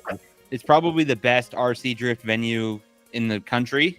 Yeah. It just needs drift guys to make the track, and it's going to be insane. Yeah, Yes. like Yes. right now, it's basically just like maybe some of the locals having some input, but then it's just like a couple guys that work Yeah. there, Yeah. just And maintaining the track or doing layouts and stuff. Yeah, it was fun. It wasn't like it's not like it's like bad or anything. Now it just needs a little bit of advice. There Oh was yeah. Yeah. one section of the track that we all were like, dude, this is sick. The really quick manji, the inside inner to clip to inner inside. clip. that's Yes. super fun. But Yeah. the rest, it just needs a little bit of input. And yeah, I'm sure. There was a be- lot of wasted space that could be used, but I mean, Yeah. My Yeah, I think- inside group chat joke was like, man, it must be nice to just like throw disposable income like away at a project like that, like the Yeah. whole entire building, right? oh Yeah. my God, yeah. I mean, the building This place, I mean, is yeah. insane. Pictures, videos does not do it justice. It's amazing. No. It's so nice. It's massive. Yes. Mhm. Yes. And the then they small have all the details, too. outside too. So yeah. it's like, yeah. Yeah, since you guys were there, I think they put in like the kind of the parking lot area, they put like a 10 scale crawler course. They have They the had the little, actually there, but yeah, then It was I just- saw that they actually Yeah, built now it it's up. like built up with like rocks and logs and stuff. yeah. Yeah, Yeah, it's definitely a super nice rad. facility. So yeah, we're is. super happy that they offered it to us. yeah, that's awesome. That's gonna be a good time. It's gonna be sick. Hey, RC Supremacy, you want to be on a show for a 1/24th scale like Dude, thing? yes. Yeah, we need to do Yes. that. We do have Yeah, a so- scale Yeah. area at PDX now. Weird. The I mean- PDX guys are slowly getting into 24 scale. I either need some convincing or just a price point that works for me. Because, like, I get my cart filled with 1/24th stuff every single time, and it's like, nah. So Has any of you I've been guys on the same boat. gone into it? No, well, one guy, Judd, just bought like Yeah. 4 last week. He literally spent probably a lot of Literally money. 4. A lot Yeah, of money. I mean, yeah. like I've priced it out before. It's like nearly the same price as 10 Yeah. scale. That's the But, hard I mean, thing I guess for me. it's yeah. Have you driven one? I think a couple times. Yeah, they're like Yeah, they're yeah. all definitely like low gyro cars. So on Yeah. like bigger tracks, it can be kind of difficult. But yeah, someone the other day came in for paint, but it was for a 1/24th body, and he had the Rhino RTS, and that kit looked really nice. But Yeah. first batch I heard they had like definite like quality control issues with them. Yeah, yeah. But, So yeah, I mean, Sean Lewis got, I believe, the second batch of them, and, like, his build was pretty much ready to go. yeah, that's good. that And they it's like, fixed that. you don't Yeah, even I- have to, like, build it. It's, like, putting two no, halves it's all together. pre-built. Yeah. yeah, it's pre-built. You that's just slide even them better. together. Yeah, Yeah. that's even better Uh, for people that are just getting into it. We Just have real- one guy. Oh, go ahead. Just real quick, Alfredo, I sent you a DM, so There you we'll go. get Alfredo Look for on it. here. So there's the local guy who's like big into mini Z's, and he has a handful of the little 124 drift cars, and he showed up to the track last night and let us drive one, and it drives amazing. It drives absolutely amazing. It Dude. I drives was the just, whole like, track. shocked. It drives itself too. It's pointy. Yes, Yeah, I yeah, mean, it's just literally, like I the- can it's just drive. like the I can drive crawlers, that like- better than my big car. It was nuts. Yeah, it's I could just like drive the the 24 crawlers, scale you know, fully in the zones. Like it's Yes, in, on the it's in whole outside, like zone. in the small part, like Yeah. locked in on the white line, just like hitting the can. Even I was like, "This is yeah, nuts. yeah. It still How hits is the it can. possible? Still hits the can. Yeah, And that's and what it's like sold those me. things. So I was like, okay, They're just so small. You can drive them on like a tabletop, So Yeah. Yeah. yeah, That's Nikki, our resident like 24 scale guy has a table track in his garage. Yeah. That's like yeah." it's just like the size of a ping pong table or something. Yeah. Super convenient. Yeah, Did I you have a see- I have a 3-car garage. It's kind of awkward, but it works good for like 10 scale. But like minis, it would be amazing. Oh, yeah. dude. It- You have like a full size track. Yeah, It could- I'm it kind of could be like- surprised that 24 scale drifters haven't taken off like the crawlers. The SCX 24s. Like the It's- SCX 24 seems like huge, but you can't really Cost. say that about the drifting.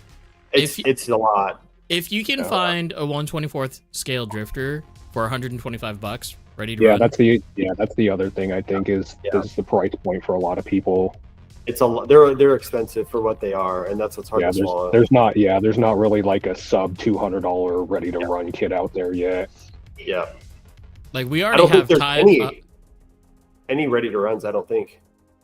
I think the zero RC, like Super G was selling it a while ago. The zero RC, it comes with like a GR86 body. Like that one more or less was like ready to run. Comes with like a pretty basic remote, but yeah, more or less like they're all like chassis kits. Yeah, gotcha. There it is, but it's trash. Yeah, Judd. Yeah. Did you see Yeah, RC Supremacy's like night lit track for small scale stuff? Yeah. Yeah. Pretty sick. Anyway. Yeah. That's Yeah, fun. I don't know. I'm sure if more guys get into it, it'll be more appealing. I Because it think won't just be like, Adam, I think you, Lance, and Alexander, and maybe Neil, if you can convince him, should definitely do it. So that way you guys can drive in a garage and just drift more, since you don't have anything down there anymore. but $500 That's not that bad. for a 24th scale thing. Yeah, Like, but you got to drive all the time. yeah, that is true. Yeah. Got to move the Yeah. left sack out of the way, and there's plenty of Yeah. space. Totally. underneath Yeah, I that mean, thing. yeah, the other thing is just like 10 scale. There's got to be a space to use them, you know. Otherwise, like people won't want to get into them if like you can't use it, or you know, all you have to use is like yourself inside your kitchen or your house or whatever. Like that's no fun. But that's the thing. What- So like 24th scale to me registers on the same level of like drone stuff. Like it's all names that we don't like really know of, right? Yeah, So yeah. it's like I don't know what's good. Not familiar brands. Yeah. The resources to know what's good and what's not isn't out there as accessible. Yeah. Like I know that Drift Art is making their own like all electronics package. So that'll be Yep. interesting to see. For myself, it's just like I'm already so focused on what I'm doing with my main chassis that like adding another whole deal, it's just like it's too much. It's overwhelming. Well, For me, you can't get a pit bag for him. but- I want Wait, a small no, pit bag. wait, dude. wait. I mean, I'm pretty sure Mark has something. I know. Well, that's why. Yeah, that's why I asked. Yeah. him. Yeah, you can throw that whole thing in a transmitter bag, basically. Oh, right. Yeah. There's even a A freaking pocket. lunch There's a bag, pocket in there. It would fit great. Yeah, you can use your 10 scale bag in that little pocket that's all the way on the Yeah. back of it. You just toss it in there. The rest is just empty. That'd be great. That'd be perfect. I'll I have see my walk like out like a $60 little man purse. Yokohama bag, a $400 car, and a $700 radio. Like all Yep. all in there. Yeah. Or yeah, if you wanted to scale a 24th scale pit bag, I mean, you could have your toddler like wheel it around for you. Yeah. It'd be be a super amazing. small bag. That's what I want, dude. There's someone out there is willing to make it for you. Oh, yeah. No. So, who did you have on the stream last weekend, Adam? We were talking about him maybe making one. Brett? Last weekend, yeah. No. Sorry, 2 weeks ago. 2 weeks ago. Not Brett. The guy who makes. Shredcraft. Huh? Shredcraft. Is that who makes the crazy bags that John has? Oh, you're Adam? talking about Raw component. Raw component. raw Raw component, components. yeah. There you go. I guess maybe it was longer than that was like eight- a month ago. But Yeah, well, Christopher hey, Cobb. you know. Yeah. Anyways, how sick would that be? Like a little mini 124 scale one of those. Yeah, I think all it'd be a lot more durable than rolling it on the ground. be a lot easier too. Yeah. You could put a battery bank in the bottom so you can just charge off of it and everything. It'd be sick. Oh, that'd be hilarious. yeah, it's like an all-in-one. Grab one of those microchargers that you can get. Yeah. That'd be Yes. sick. But also the problem with the 24 scale is you have to buy all new tools because they're just super tiny. Yeah, super Yeah. tough. Yeah, Yeah. I think that's a big detraction for the micro scale stuff. Is like the screws are so small. Like Yeah. you drop just- one in the oh, drop God. one in the carpet, it's just like all right, I'm not going to look Just for it. seeing all the Yeah. hardware and the size of everything on those cars, Yeah. I'm just like, no, I'm good. Yeah, like It was I way kinda- smaller than I expected. I saw I one in would person. I rather was like, not. no, that's Yeah, so small. I'm I chilling. have a couple chassis kits that I never did anything with that I got in a deal, and I tried tinkering with them. I'm just like, this hardware is like way too small for me to want to deal with. You know, like, yeah. All right. Ugh. We got a So- question from chat Yeah. for Mitch. Do it. Yeah. Do you have a preferred setup for the front as far as camber and caster? Yeah, generally. So right now my TDP is about 6 degrees of front camber. I might mess with that, like after we get off here. But yeah, generally like the 6 to 8 range for camber. Caster, like I just said, I was messing with like yesterday. I just increased that to 9, but within like the 7 to 9 degree range, I feel like is the sweet spot for caster. I would qualify that as like a high setting, basically. Like, Yeah, definitely not like a 0 caster, like flat lead wheel on full lock. Yeah.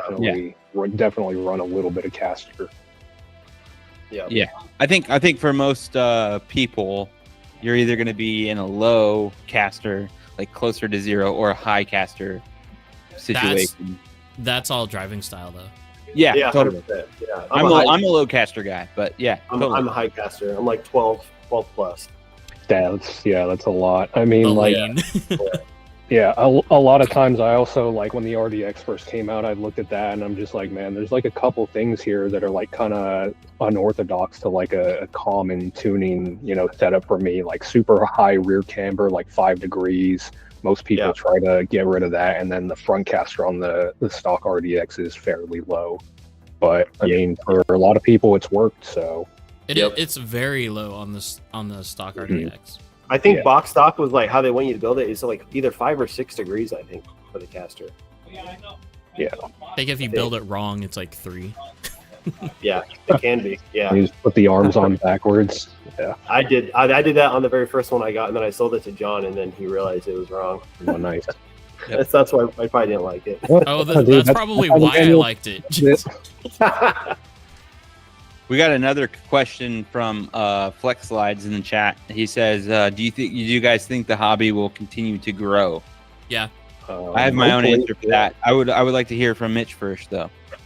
I mean, from when we started to now, I think it definitely has rapidly grown. I mean, we've all seen like how many tracks have opened up in the past year or two, so it has to be growing.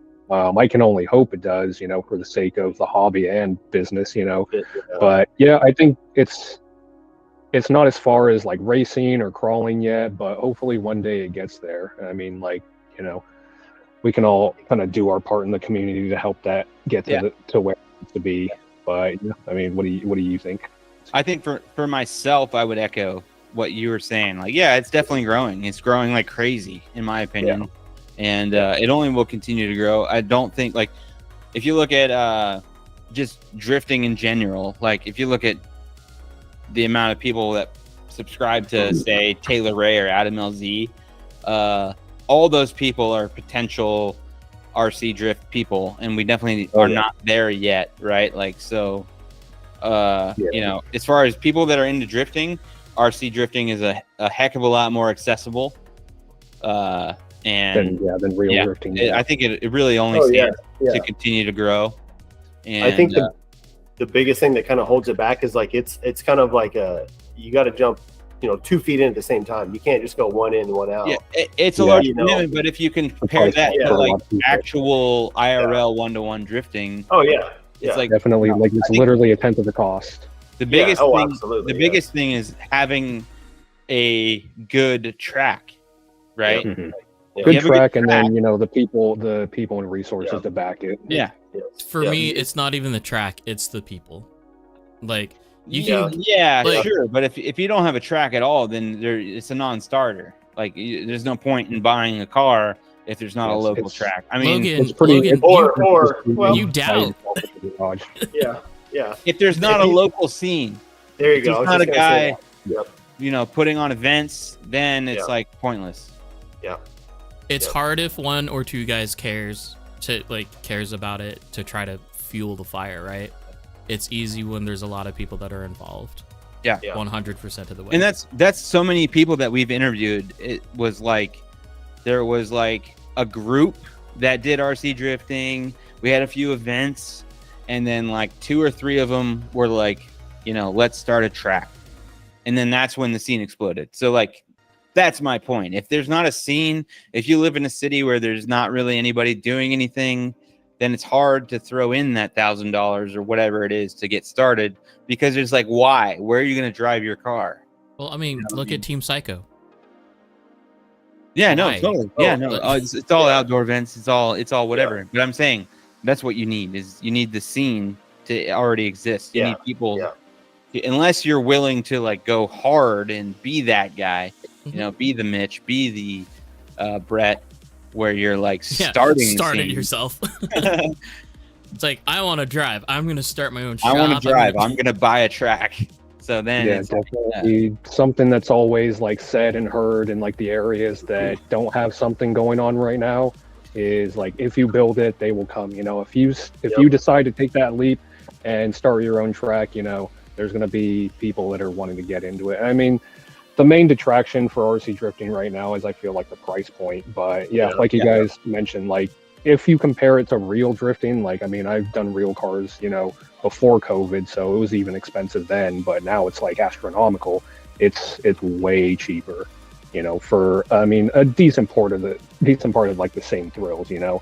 I mean, like sim drifting, a lot of people are getting into sim drifting too. So there's that. But I mean, it goes like hand in hand kind of with RC drifting. I feel like sim drifting is way more expensive than. It can be, but if you compare it to like, I mean, I'm sure Jake, you know, if you add up how much money you have into all your chassis, you're going with like a motion simulator, like, you know, big huge curve monitor, you know, over when you VR, NASCAR style. But I mean, if you consider the computer and the monitors and everything part of it, like sim drifting is definitely way more. Even if you're on like a Logitech, like it's still way more. I mean, I would get into sim drifting, but like the biggest thing right now is like I don't have the computer for it. Otherwise, I would, you know, I'd be more interested in doing it. But like that's a big. I mean, I do that. That said, I do have currently in my possession. I have like a turnkey, like you can go drift with anybody setup, and I would sell. I heard that Mitch, you said you had a couple 124 scales you're not using. I mean, I can pull them out real quick if you want to look at them. Logan will bring the computer. I mean, they don't have like electronic. One of them, I will tell you, is like fairly rare, and I don't know if you can still pull up the listing on Super G's website, but it was a BM racing conversion for the BMRX, I think. Oh, okay. It was like fairly sought after for some of the 24 scale guys that, you know, have been in the scene a long time and know what it is. It was the front motor shaft driven, like an FXX, yeah? No, I think it's mid motor, but it was like a conversion kit. Yeah, I mean, I can grab it if you guys want, but yeah, it's like it was like super like limited or something.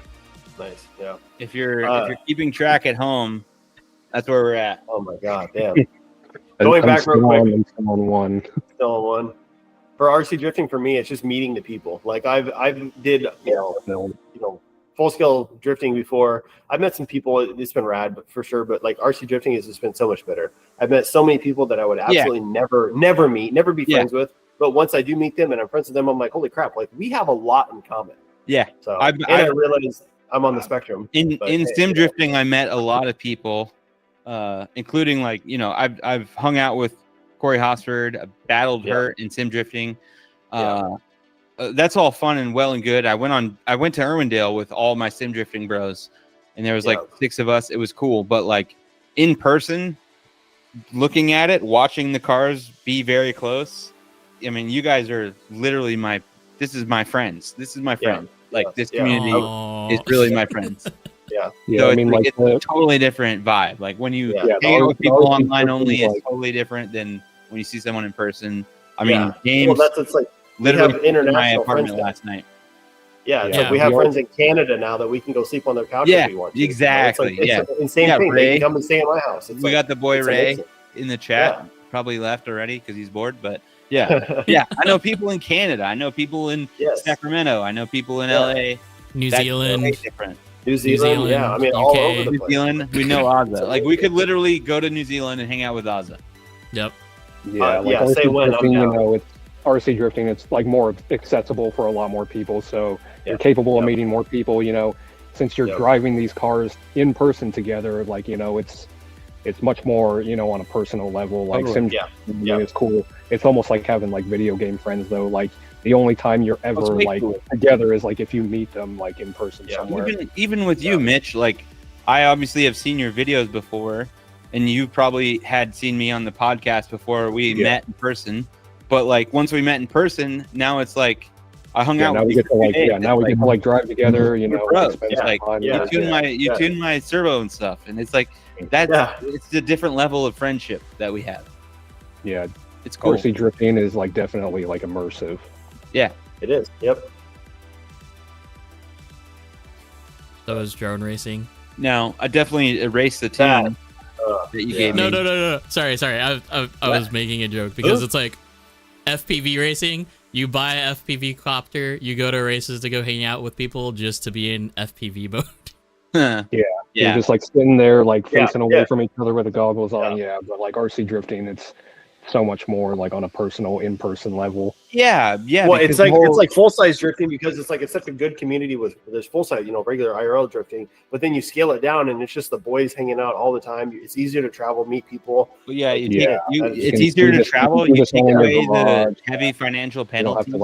You can sit there and drive. You can drive while you're talking to them. It's just amazing. You can ask me a question and I can slam into you because I'm distracted that you asked me a question, and then nobody cares. Laugh after it. It doesn't cost anyone anything. Yeah. I would still say there are high financial penalties in this hobby. No, there's really not. Can be, but not like real drifting. No. So yeah, it's been fun. But it's just that extra level of like I can stand right next. I mean, I've only been doing this for a year and a half. I've known Jake for, Jake and I have been like friendly for like a year, I would say. Yeah. It's like, but we go to the track, we stand right next to each other, and we drive, and we have a fucking blast. It's like our pits are literally right across from each other. Yeah, we stare at each other all day. His trophies are like standing shadowy behind. I'm just like, fuck this guy fucking sucks. But he's also like, that's my best friend of the track. Like, besides James, it's like, I love this guy. It's cool. We compete, we race, but we have a great time on the track. Even though we are direct competitors, it's like, I wouldn't want to share this with anybody else. Yeah. And that's what this whole RC sport brings out. You go to buggy racing, there's nobody like that. Oh God, it's the worst, dude. No, I would say this is probably like there's probably guys that have this type of camaraderie in like crawling. I've heard RC drifting is like most comparable to like RC crawling. The scale. 100%. Yeah, I came from that back into drifting, and it's very similar. Yeah. Just a lot, different people in crawling, different demographic, but. Yeah. Same kind of feeling. That's the thing is, like with drifting, when you're doing the most fun version of RC drifting is like party laps with the bros, locked in on the doors, like touching cars the whole lap. Yeah. But that is also the pinnacle of competition. So it's like, that's the big difference. It's like, when someone is competing very well against you, it also is, when you're not competing, the most fun thing you can do. I think that's the big difference of drifting, right? Like, yeah, I mean, like I've seen it like the past 3 years here, like the level of competition has definitely gone up, but at the end of the day, I hope everyone can just, keep it fun and, just have a good time with it, because it's a hobby. Yeah, that's definitely happening there. I mean, we went to Rolling Garage, our whole team, and it totally could have been a vibe of like, this is our competition. Don't show them what we got. But it was the opposite. It was like, no, fuck that. Like, drive as good as you can fucking drive, and we'll all have a blast. And that's what happened. Mm-hmm. Yeah. It wasn't like hiding secrets and not showing what everybody's capable of. And it was like the minute we got there, it was like, no, fucking go. I mean, like, so far, like that's really good about drifting compared to like the racing is like, people aren't super secretive about their stuff. Maybe but as of right now, like everyone's pretty open. Everyone's into just getting everyone up to speed. Yep. Well, that in the same time, it's like as soon as you see someone, a new guy drive, or like we came down there, it's like I gave you my car, you gave me yours, kind of deal. It's like in racing, they don't do that. It's like, here, drive my car. What do you think about that? Not at all. Drifting, it's like, I want you to try this out. What do you think? What can I change to benefit me? So It's like a lot of what we talked about with Brett last week is just like, if the person next to me is a better driver, then I will become a better driver. Yes. And that's that. Yeah, 100%. That's what we do. Yep. I have. And that was definitely the vibe that we got at Rolling Ground. That's the whole goal behind the whole thing. Even at PDX, is like I get so hyped when I see new people come in and start doing good, and then winning a battle, even if they just get it, or out of top 32 into 16. I'm just like, dude, that's like I get so stoked. That's the most stoked I ever see Jake is when like he battles somebody that is like coming up or newer or hasn't had the best results and has a good battle with them, and is just like so excited, like, oh yes, this is perfect. You know what I mean? Yeah, I get high off of them being, their success and them being amped. Yeah, it's awesome. That's what keeps the hobby growing. Yep. That's the only way we're gonna grow it, really. Yeah. Yep. So a few things in chat. I'll go backwards really quickly here. Andy Anonymous. As far as like above average stuff right now, like even the low end stuff outside of like the Logitech like belt drive stuff is pretty darn good. Like Fanatec also has like their DD series. Yeah. Moza, Ace-Atec has sim rig stuff. The water cooler stuff.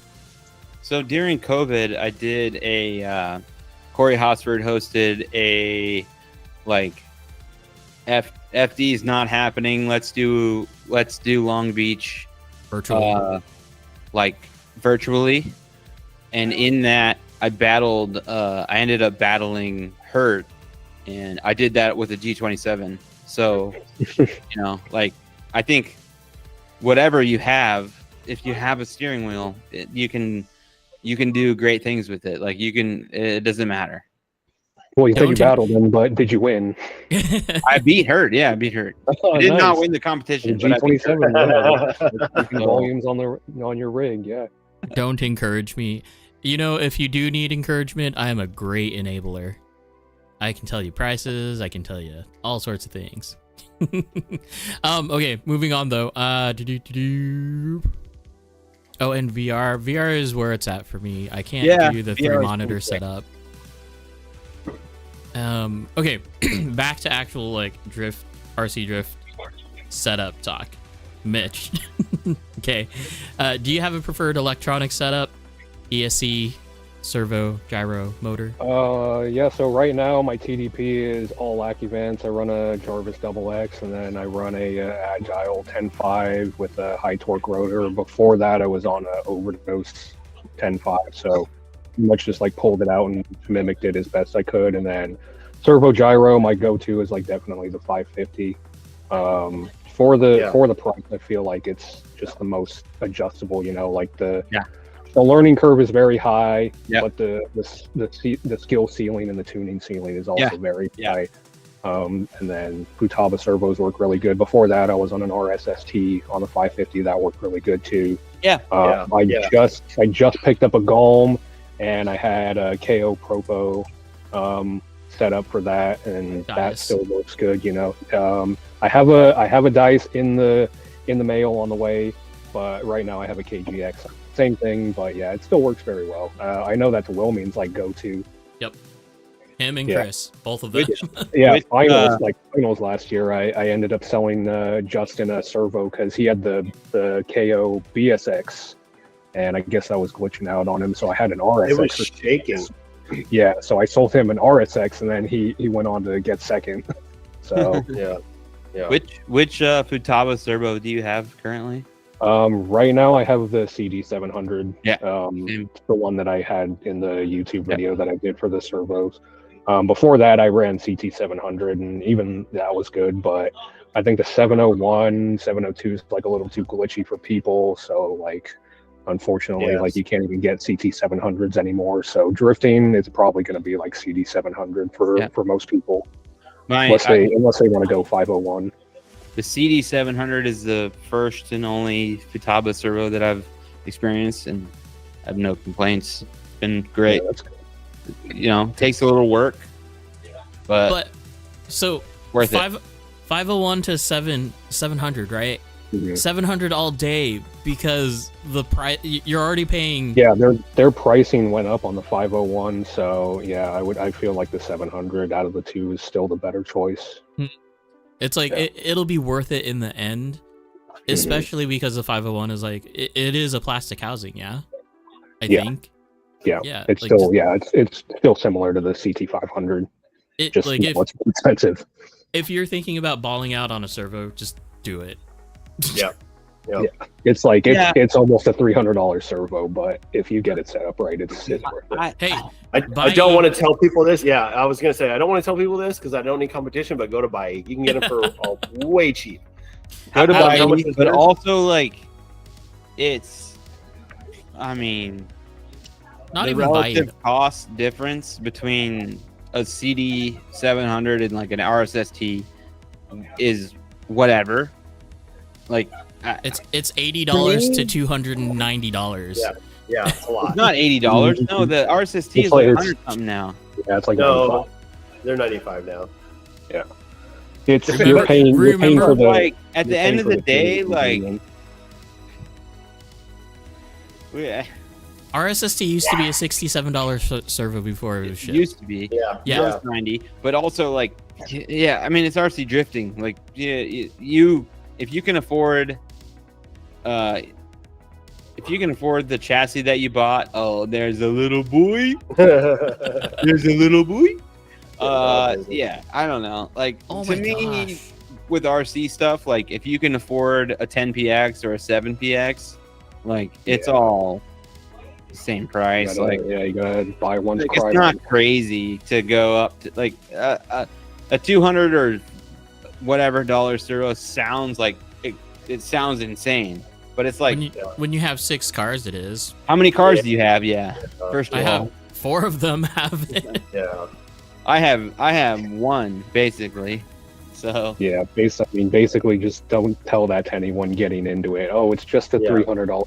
Oh, it's just no, a yeah, $300. for sure. Yeah. When people are getting in, I say When $1,000 people are bucks. deep, when people are deep enough into it, I'm just like, it's a $300 servo, but that's what Yeah, I it want. is what it is. Yeah. It's the most expensive servo you can buy, but at the end of the day, it's not going to affect your life. Like, just I like it. It's my favorite servo. Sorry.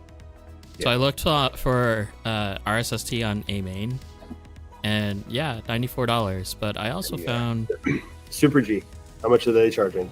I don't want to look right now. But They were that's a still big pretty Mitch. cheap. Hold on. Now I'm jealous. I have to go get my dog.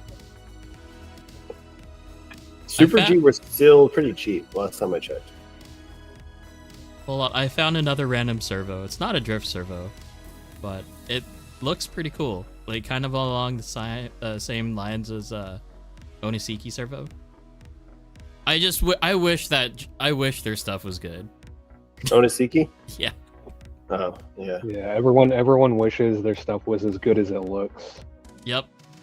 Like they nailed the looks, the aesthetic. Not so much on the performance, but check this out. Check this out. Let me switch her up here. It's a pretty nifty looking servo. If you have a Futaba gyro, or you can tune all of that stuff relatively. Anyway, besides the point. Yeah. Poppers. Oh, yeah.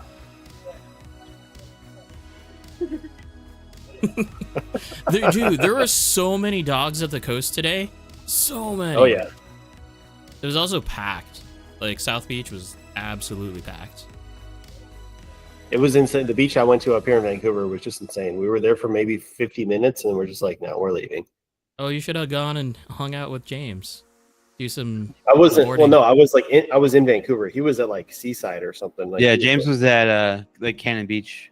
Yeah, yeah. You guys were all like 3 different, very far Yeah, areas. Yeah. I was still off of the Columbia, the good part. Yeah. The good part.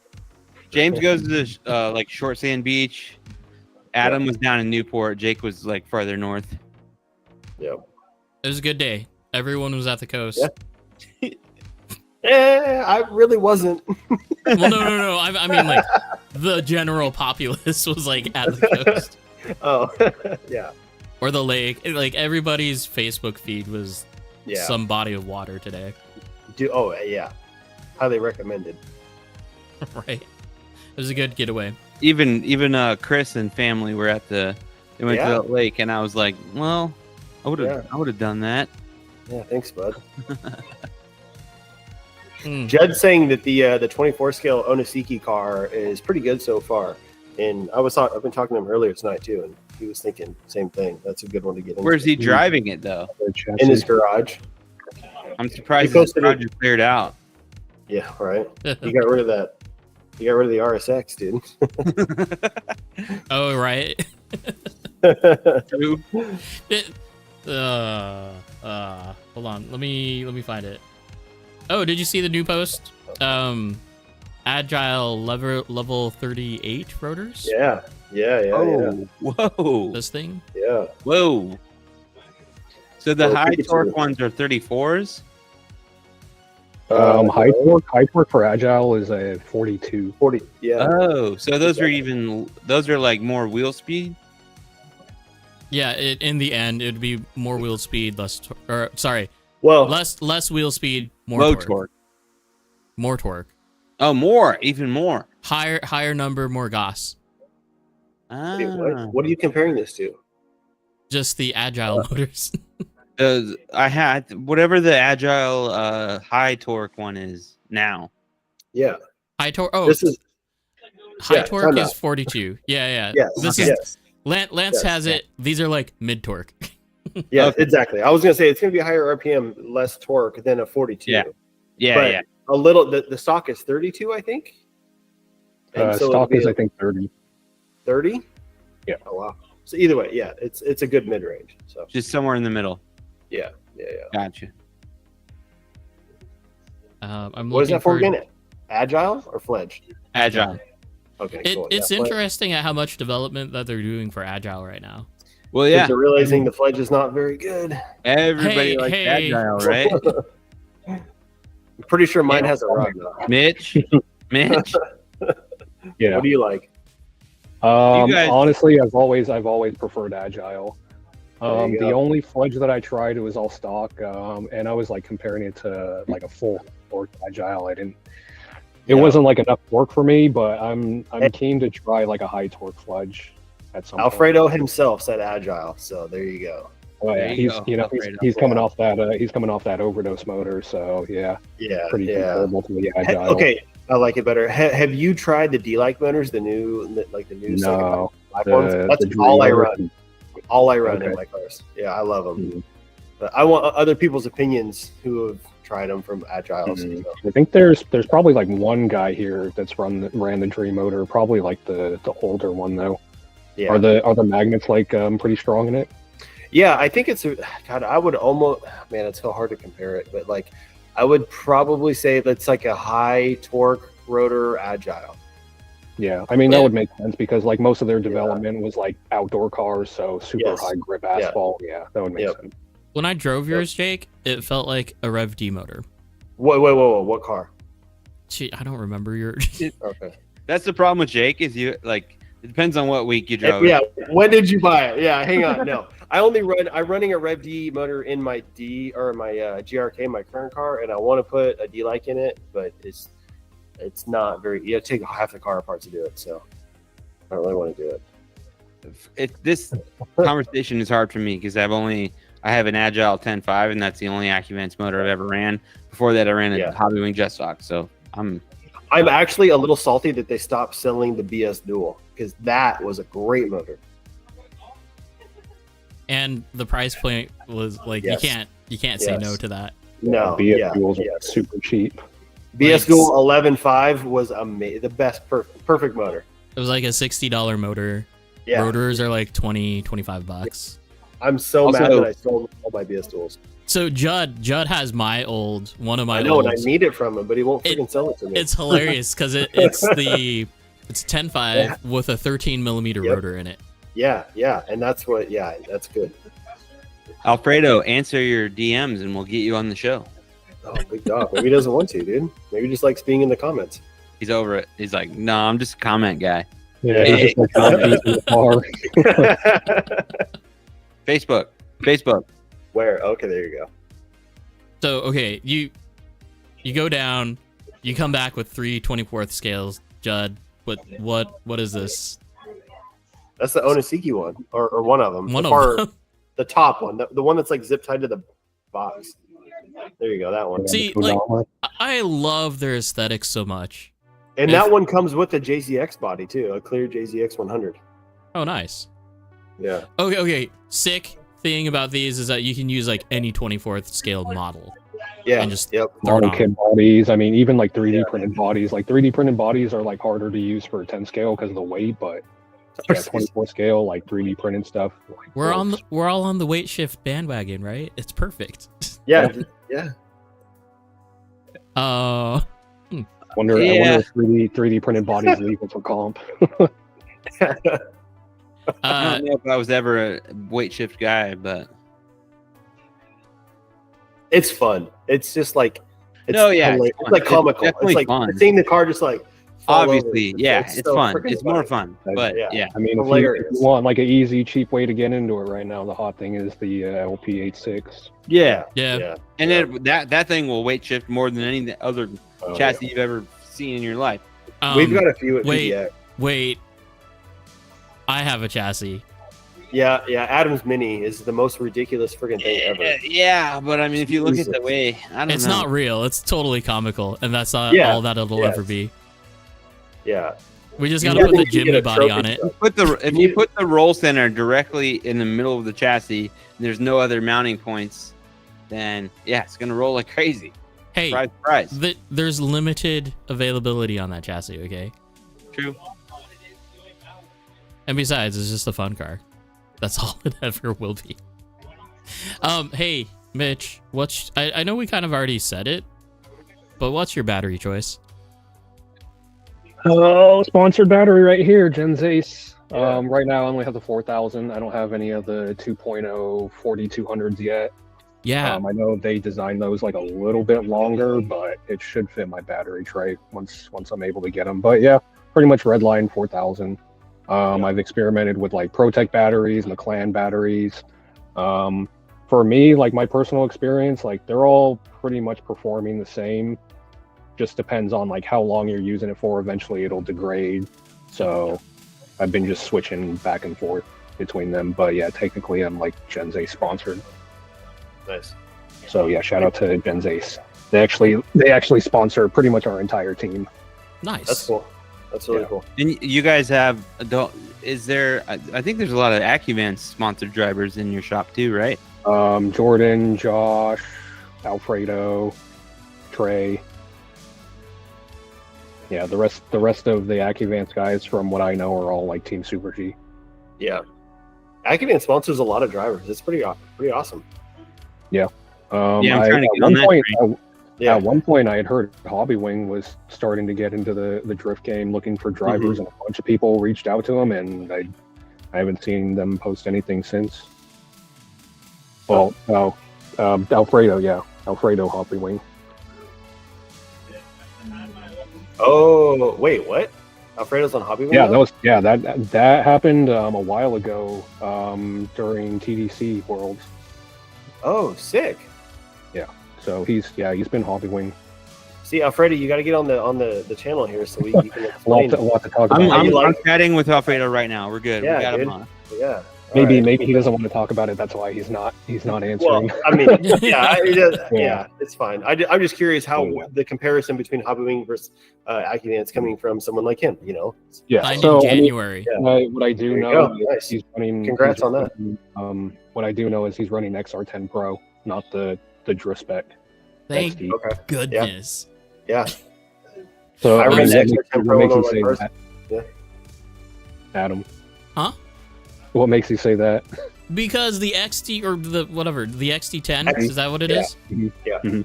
It's just a colored anodized piece of aluminum. I don't think that there's anything more special to do with than the XR10 Pro. Yeah. Other than the it's frequency. got like the face swap and the frequency. Yeah. Yeah. But I mean, you can probably hardly call that drift specific stuff. Yeah. but yeah, like his whole reasoning was more power output on the XR10 Pro. Yeah. I mean, it's probably fairly minimal, but he wants every little bit he can get. Oh yeah, definitely. And the XR10 Pro is cheaper. Yeah. Yeah, I think by like $20 or something, depending on which one you get. XD10 is overpriced, dude. Andy Anonymous. Yeah. You pay for the color, Yeah, it's it costs insane. extra money to do. 160 versus 100. There you go. Yeah. All right. Yeah.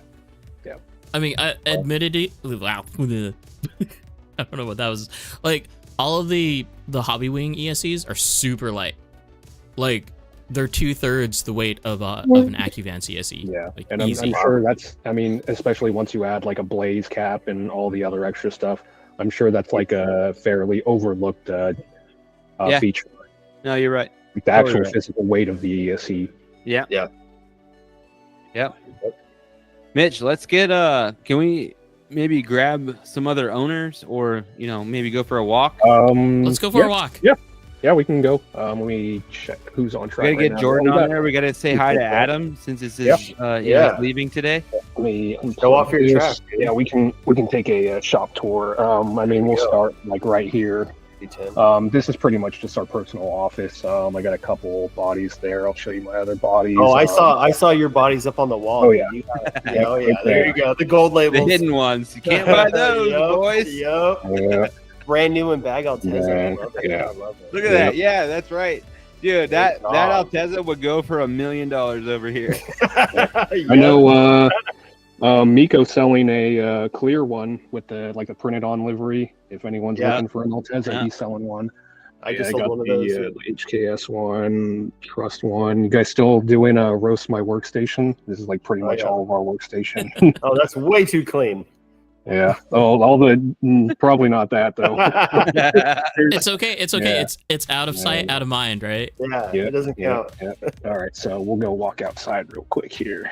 So I believe where we're walking into is kind of like the main shop area. Yeah. Yeah. Say how you. Say hi. What's up, boys? Guys. Hey, Oh, look at this. There they are. There they are. So this is our sales room. We got all our bodies on the wall here. Nice selection here. Yeah. Now you guys are quiet. All the stuff. Max. There. There we go. Hey. Yeah. Dude. Yeah. Oh yeah. Yeah. With the All right, D-Stone we'll go. sticker next to it. I love it. We'll walk out to our first track here. We'll go show off the sales track. Sebastian. Yeah, but they have like one Yeah, section track. closed off because we had to put a table all the way back there for someone. Like I said, it's full tonight, so Yep. yeah. Good scale track. Yeah. So Where's gas Judd's station. body? Where's Judd's body? Yeah, show us Judd's body. There it is. There it is, dude. Hell yeah. Yeah. Yep, still there. Here's the tofu shop I was talking about earlier. Yeah, that thing is awesome. Yeah. Yep, we got a family mart with everyone standing on the roof. Wait, so you have a Bulma, you have a Floyd, you have a You Floyd can name these Forger. off because I don't know any of these people. There you go, Adam. Yeah. I know this guy though, John Cena. Oh, that's the only one that matters. Wait, you can't that's see the him, only right? One that I know. Yeah, how can you even see that guy, He's dude? out there. There's a boar on top of the telephone pole. That's so random. Yeah, there's a story behind the boar. There's Josh. So look at this. Like, you just turn around and you drive. Hey, Josh. Yep. Yep. And then here's our main track.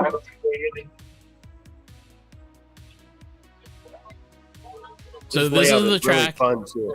Delay, Jake- but yeah. Jake and Logan, this is the track where you were all like, Yeah. it's so fast. Yes.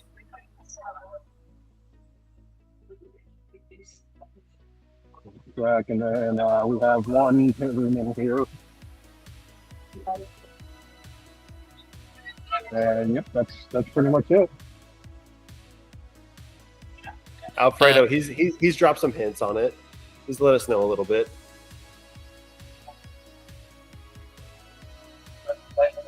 So we're excited for that, dude. The expansion is going to be awesome.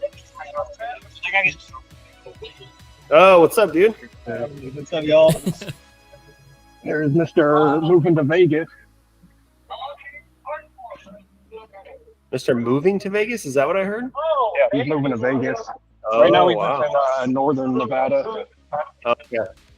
Yeah, so pretty much like next week he's moving. So this is pretty much his last time driving here, at least for a while. Yeah. A couple of pictures. I painted the Evo for someone, and then I painted the Crown, and then the 8.6 is Ryan's, and then I only got the livery for this body, so I decided to use it on the GR8.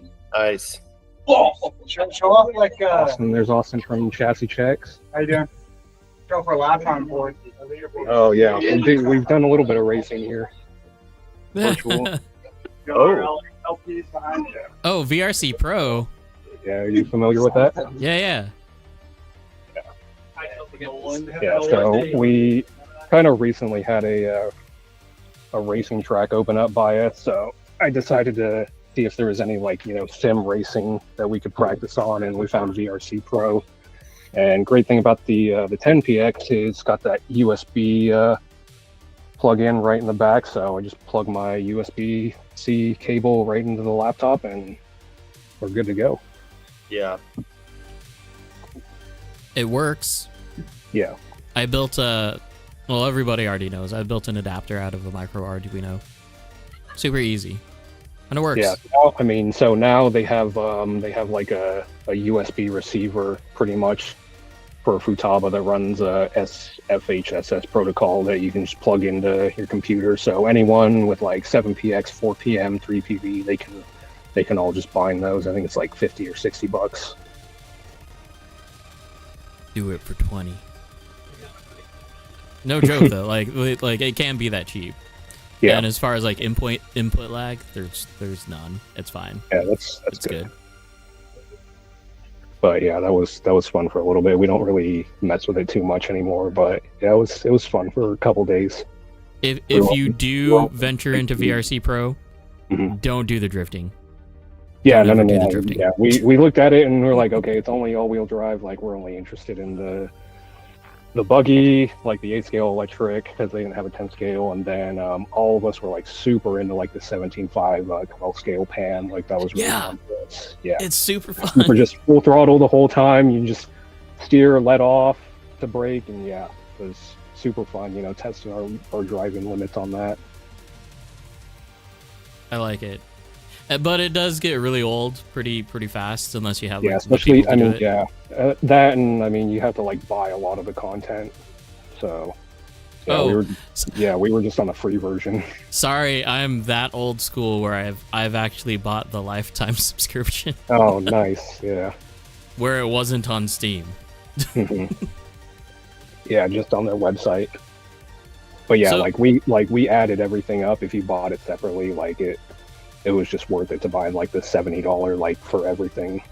hmm But we weren't like that deep into it to want to just spend money on that. Sure. So I'm just gonna start throwing pictures up, and we can roast them if we want to or not. Well, Take your me? pick. Yeah, let's roast these things, dude. It's been a minute. I'm trying to book the Airbnb right now, too. For October? Yeah, yes, yeah. Nice. So you are, whatever. Whatever. This is what. Oh, DJs. Yeah, this is what DJ was working on last week. Dude, no, last night. Oh, I mean, he was building it on the show last week. Oh, he was building it at the track last night for like 9 hours. Your mic isn't Logan, working, you're Logan. muted. Logan, 911. You're dead, Logan. Plug it. Logan, Fix your mic. Logan, you suck. He's like, yeah, what? Can't hear you, dude. I don't think he knows. Somebody messaged him. I know. Okay. You're good now. Yeah, you're good. Okay. So wait. So what is it this time? Because we have like we found a new thing for Google Chrome. But I don't. Yeah, no, Adam. I don't know. The source was on the same source the whole time. Just I bet stop. you if you plug in your Scarlett and actually use that instead, maybe it might work out this time. But don't Yeah, worry, but you- don't worry about it. I'm not gonna change nothing because I think this mic sounds like shit on a Scarlett, like on Okay. an XLR. That's fair. That is fair. The one thing that I hate about MST products is their price point for their aluminum, because it's all so absurdly high. Cool product though, like not very many people has ventured into like the whole sliding front and rear shock suspensions, but they went away from it too, probably because it was too expensive. I mean, also I would say like if it loosens up, it just it keeps sliding. And you have to use their Something stupid I would ball say. ends too, and yeah. I'm looking at this and I don't see Why? much wrong with it. Maybe the solders on the that's a different car. He's a- Don't tell, If you go, don't tell that- DJ yeah. that his Oh, solders that- are bad, dude. No, you Don't gotta do scroll, that. scroll up to the motor bullets on that. Oh, No, man. wait. I just want to say that there's a Reedy Power, like, racing battery plate under here. Yeah, Yokomo does make one. yeah, but Yeah, he's a big buggy racing guy. guy, right? Yeah. He is a big yeah. buggy. He's a Reedy Buggy guy. associated guy. There's another buggy part on here I could show you guys. Wait, so But wait, yeah, where are we solder's looking right at? there. the solder's right there. I mean, it's probably solid, but a little more solder probably. That's another video that I probably want to do is like just basics for soldering and stuff. Yeah, you need to do that real bad because our boy Jose see. he needs help, yeah. dude. He needs help. Yeah. Well, I mean, So first he he- needs to get back. He retired, dude. Yeah, he needs to come No, back yeah, first. that's true. He's done for the time being. He actually, according to today, he got burnt out from just not shotgunning beers. So now he's a full shotgun beer guy. In 21 gotta have your days. priorities in check. But yeah, on the other car, yeah, if you scroll to like the servo horn, On the servo. yeah, the other yeah, that car. Oh, the J It's a Concepts. it's a Yokomo. No, it's a Yokomo horn. The other car, the one next to that one. Yeah, the servo look at horn that. on that one. That's like a 15.5 millimeter servo horn for the YZ2 buggy. But But it you- usually bolts in. But it usually bolts in the other side. Yeah. So- so- on the left side. I can almost bet you it's just because that's what PDX had in stock. Like, almost guaranteed. Yeah. Or he had it left over from a buggy, right? Yeah, 100%. But he Yeah, doesn't I mean, drive Yokomo. yeah. He Well, doesn't drive a Yokomo um, buggy. That one right there on the where's that one? That one's a Yokomo.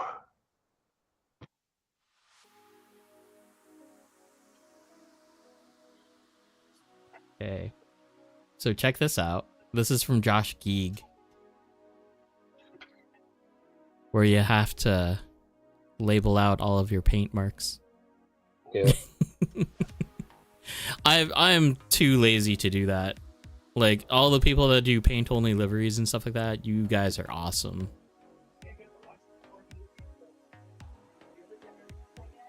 Yeah. I know his work is like super high quality. I had to double take this.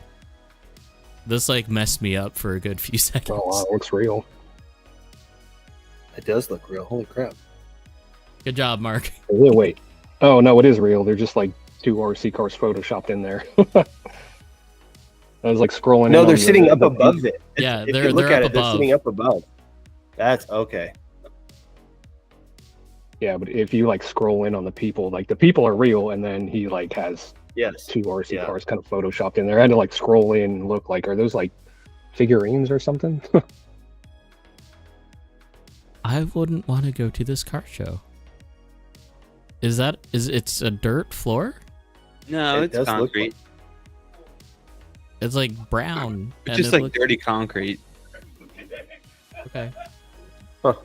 They probably just had like a very sketchy arena cross where a bunch of dudes like broke their ankles and collarbones. Leave it to Mark for the solid axle builds. Yeah, I mean, if you want a solid axle build, definitely Mark is the way to go. And a lot of those cars are for sale, as far as I've seen. Dual battery, dude.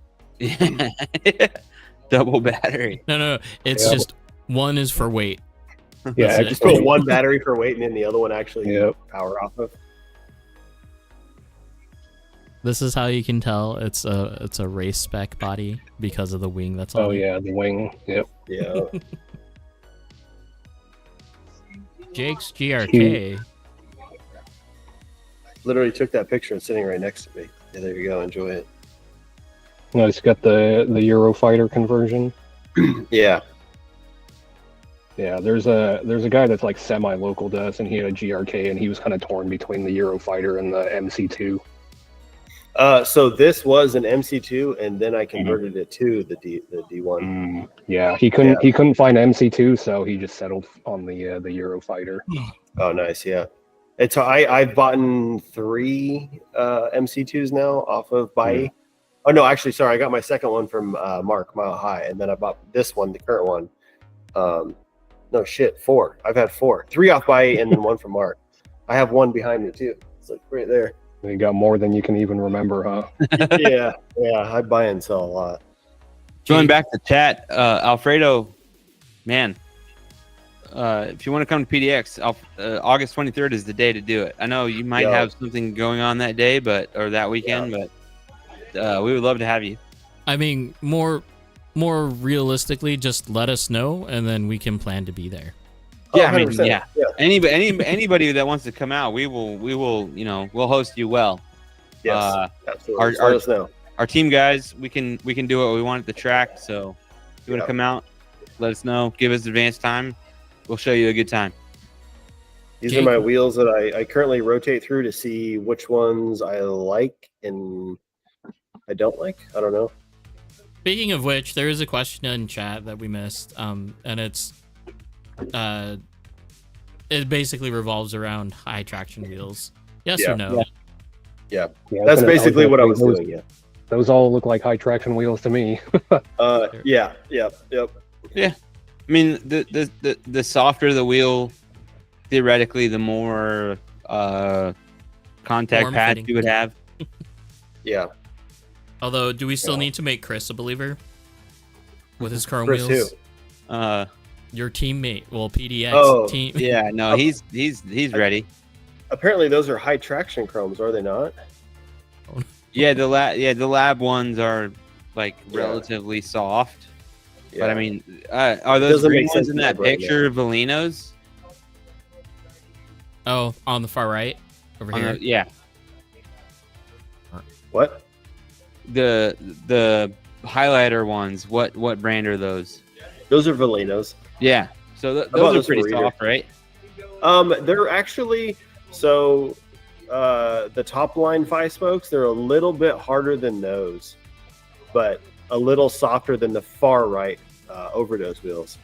It's a good balance. Yeah. So yeah, that's why I mean, actually, the wheels that I'm running now I bought at Rolling Garage. They were top line 5-spoke. Those were pretty soft. I think in general, like softer wheels is faster, more grip, I guess.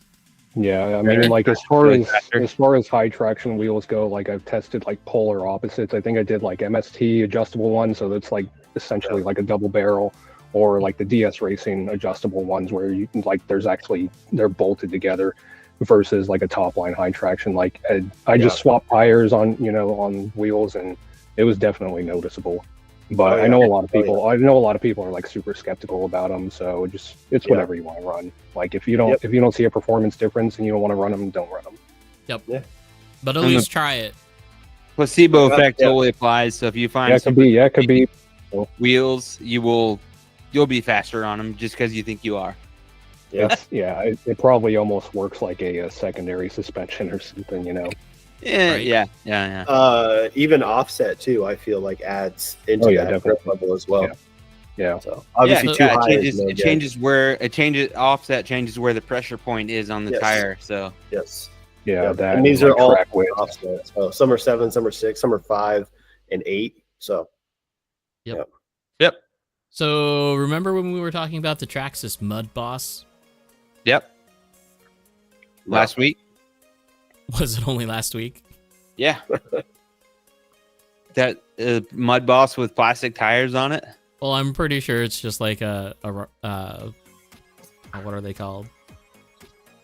Whatever. It's still a Slash. GRK did that too with like their weird car. Dude, I'm so about it. If we had an oval track, I would be so about it. Look, and he did the steering. Mark did the steering. He made it work. Smart. If a mud boss wasn't like, oh, this is Mark. Yeah. Okay, that makes sense. It looks like he like partially used like YD2 components. Yeah, It's like the suspension mounts, the front bulkhead. yeah. Front shock It's Mark, so it's definitely he's got all the parts. At least to do whatever the hell at he least you wants. get the steering angle out of it. So there's a handful of the RCFC guys are like big into like YD2 rally cars, like drift rally, and they're insane. Their cars are so crazy. This would be so much fun. It would be so much fun. Again, if we had an like oval 10 track minutes.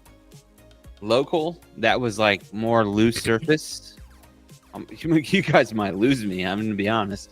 What It's was only it called? one It was turn. called- All I got to do is drift one turn. We're good. It was Four called times. Like there was I think it was called Pat's. That's Acres? No. There used to be like a dedicated oval track, Yeah. Yeah. and Anyway, That was That sounds out in like McMinnville area, wasn't it? yeah, it's still north for me. Like, I know. I think I know what you're talking about. That's too far for me, dude. Drift track's like 10 minutes away. Yeah. Mine's like a walk Oh. downstairs. this is interesting how he did it. Check this out. Jake's drift track is like a 30-second walk plus there's dogs. So I wonder if I can turn my camera around, dude. I don't know if I can. yeah, DJ's right about my 550 settings. That's a very random comment, but accurate. Oh, here we go. Rear camera, Just real turn quick. one. Here's my crappy track, dude. It's pretty effed right Wing now. brake circuit, That's dude. what they were talking about. You own your own track. Yeah, it's pretty destroyed at the moment, but Well, yeah, Crap he's everywhere. not cleaning it up. What's yeah. it called? Street brake? Wing brake. Wing brake. I've Wing brake broken. because you will hit your wing on the stairs every time. Yeah, I've broken 5 wings in here, dude. It's horrible. Very tight, polished concrete. Yeah. Very bad facsimile for PDX, but somehow Jake's able to tune cars on his garage and comes to PDX and just shreds. I don't really get it, but Well, C time is C time, right? Exactly. Yeah. Entry is free. Very low cost. I would hope it's free for you. Oh my gosh. for the low cost, For everybody else, I pay a lot for to own this track. Jake's entry fee is very high. But Yeah, it's not anyone else, cheap. all you got to do is bring a 6-pack of Bud Light and you're good. Yeah. Could you imagine? It's like, oh, I'm gonna go drift in the basement or drift in the garage. Your like tip jar, you have to put like $5 in every single time. And Jake's, correct me if I'm wrong, Jake, but your layout is very similar to the rolling garage layout that we drove, right? Yeah, yeah. Actually, close. yes. But Yeah, much pretty smaller. Similar. Yeah. Very similar. A little smaller. Yeah. I'm but- curious. I want to ask DJ where this comment comes from. Very random I didn't see it. on So- the live stream. Let me look scroll down. So these two pictures are really interesting. Aside them from being out of focus, I mean they're in focus on the motor, but the IFS setups are very, very interesting because we have the Team AD version of the ADX chassis, and then we have the Shark IFS. Interesting, the differences that are there. I'm curious about how the Team AD Team 1 feels. Yeah, because it's got that pivot point in the middle. I had one guy come by Inboard, here yeah. with one. Now I understand what DJ's saying. Oh, it's for the oval track. Like if yeah, my gyro settings on an oval track would literally just be like throw it in and then just throttle and never touch the steering wheel. Yes. Have I shown you my oval car? My like when we set up the No. or my body for oval? Uh-uh. You can talk about something. But honestly, like, yeah, I'd probably give up all drifting if there was an oval at PDX. We just got to tell Kevin to move a couple of the jumps. We can do a carpet oval. Just get rid of the off-road track, throw an oval, keep the drift we can track. do like I'll be on the late night Matt Surrey. We can just move a couple jumps, do a carpet oval. well. Hold on, we don't have to move jumps. We don't have to move the jump. Just leave it. Just in the jump. Just get a This tabletop, could be, do a nice roller. It's a Consequential. the wall ride. Yeah, dude, the wall ride is literally the best feature possible. Yeah, Adam, take a picture and put it in the Discord. Oh my and then you can god, just show that it. thing's insane. It's on a TTO2 right now. Oh, there you go. Actually, that works pretty good. But I had a YD2 under it. No, it was the YD2R. It was the only time that I felt that a rear motor car did well. It was great. Logan, were you big into like oval racing before drifting? Honestly, no. No. RC wise, my lifetime Well, career no, I is guess like oval racing in general. I mean, like, I do. yeah. I currently in my life, yeah, I watch F1, I watch NASCAR, all the above. But my RC background is more 10 scale and 8 scale off road. I grew up in Phoenix, so we had a strong 8 scale scene, and buggies. yeah, Okay. 8 scale buggy. Obviously, like Fear Farm, grew up with that, and then Scottsdale SRS Classic. Yeah. So my background is like all wheel drive, 10 scale and 8 scale. But oval, I don't know. I just Oval. I mean, like sprint car racing. It's just like drifting in one direction, pretty much. Exactly, just drift the whole Yeah, time. some of us might be pretty good at it. Yeah. Yep. Yeah, so we did random little loop races when the oval track was on the carpet over at Northwest. It was fun. It was super fun. And then Oval on the concrete, that was the best. with rubber tires, Yes. it was so fast. I mean, it was yeah, fun. like were It was the just cars even comical. It was sliding? so funny. yes, they were. Oh, wow. So it wasn't a prep track or anything. It was just like ground- like a sanded ground down. concrete. Yeah. Yeah. Because it was supposed What to be you prepped. said it was on carpet. Oh, so there's two versions. Carpet was fun. We did just DRCs on that. It was slow enough, but like it was still. Oh, so you're fun. talking about like your drift cars on Yeah. on an oval. Yeah. Yeah. At Northwest, they had a full like It carpet was like, sticky sauce oval. Yep. yeah. We would drive the drift cars on there all the time. Yeah. Yeah, and Northwest had like 7 tracks, I think, different like things you can Wow. drive Yeah. on, crawler course, all sorts of different things. There was Well, 2 I drift mean- tracks. Yeah. There was the oval track. There was 2 off-road tracks. Yep, and then the crawler course, and then a mini, like the small off-road course too. Yeah. But that's no more. Yeah. Yeah. Did you guys ever like get any of the tire sauce on your drift tires? Oh yeah. Yes. That was Yeah. the oval track. The Okay. oval track was like Yeah. you could drive on the oval track and it's fun as fuck, but you're gonna break something because there's Yeah. too much grip. Yep. Yeah. I think it would be an amazing class. That was Elliot and Harvey all day. Oh yeah. Harvey and the Rhino Max. I forgot what Yeah, I livery imagine- that the Goodyear came on. I think it was JCF? I think it was a Yokomo? JZX. Yeah, Yokomo. For sure. But Probably the Crown. If it Oh, was the like the white one, yeah. I never had a Crown. Toyota Crown. Maybe I don't somebody bought a remember. crown and gave you the livery. No. Well, they had a Goodyear Chaser too. It was a Chaser. Yeah. Definitely had one of those.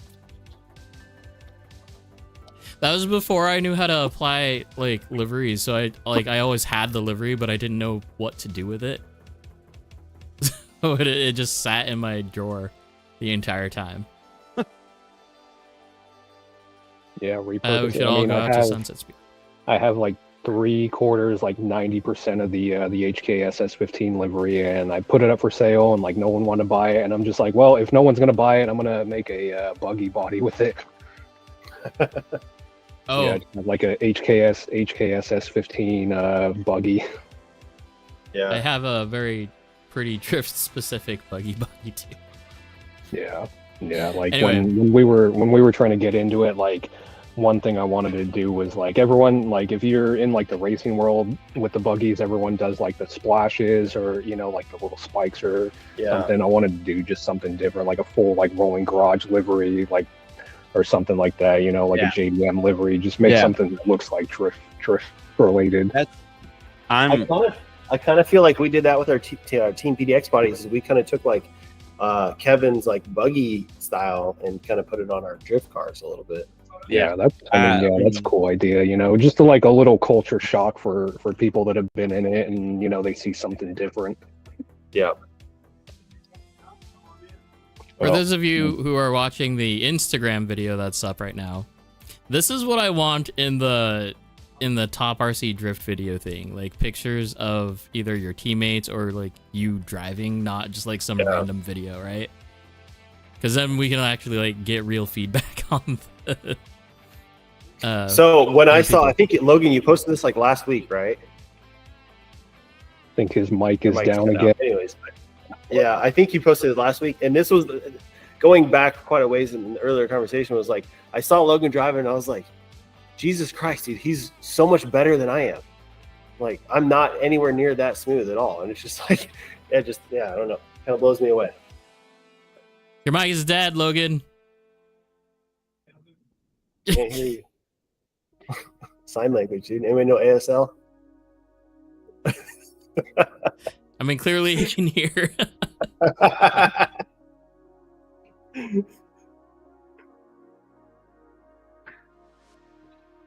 I'm so bad at filming though. I went to the track last night and I was like, hey, I need to remember to like take pictures of my car, my chassis. I need to film. And I get there and I don't do absolutely any of that.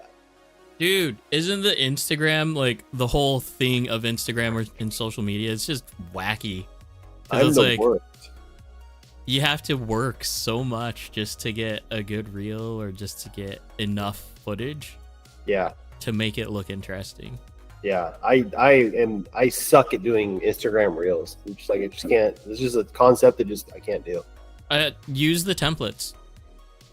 Like, sure that the music doesn't necessarily work out all the time, but templates. Yeah, that's a good idea. Okay. I need to do that. It works out pretty darn well. Yeah. And because of Instagram, like since reels are so short, you can get away with like putting whatever like music on top of it without getting in trouble. Yeah. Which is good. Hello? Hi, Marco. Yep.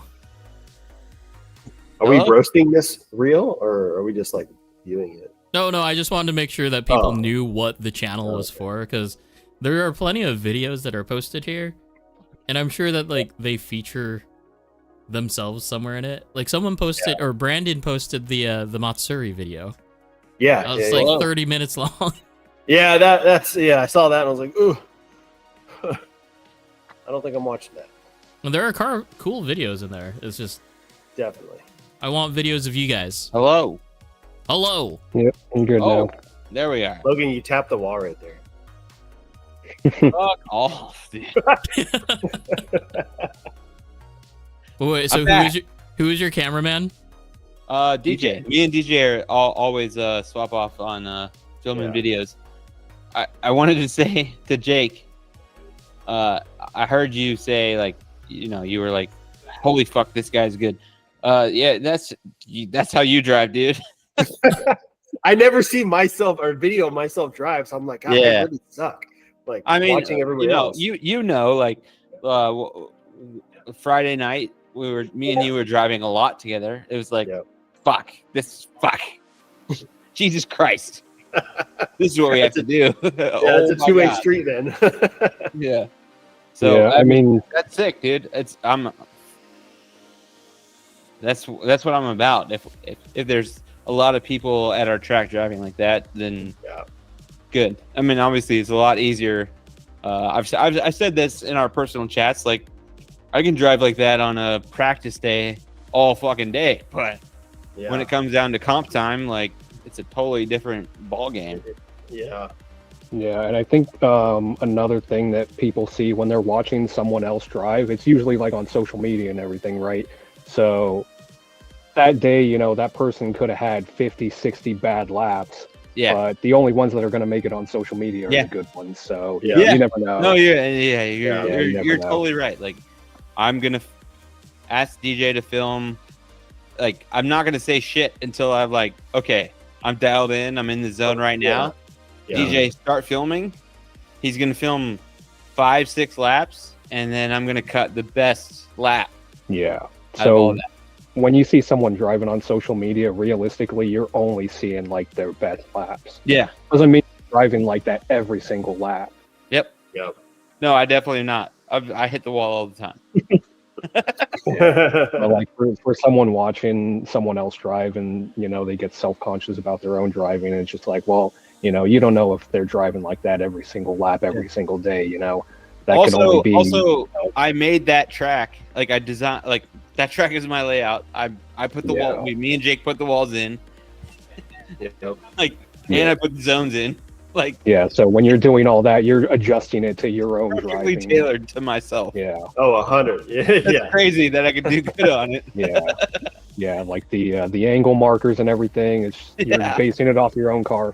You drive wherever you're comfortable. All right, lay the angle marker down there. You know, it doesn't mean whatever whoever made the layout. I is comfortable literally, with. the track that you're seeing me rip and hit perfect zones on, it's because I made it. Yeah. Yeah. Austin said, "Show the Altezza wagon." But also, you know, come down and I'll fuck you up. Like, you know, Yeah. Show up, dude. yeah, show up, buddies. Yeah, hopefully in August. Yeah, we'll see. I would love that so much. Yeah. If you guys and all the Heartbreak guys can show up, that'd be sick.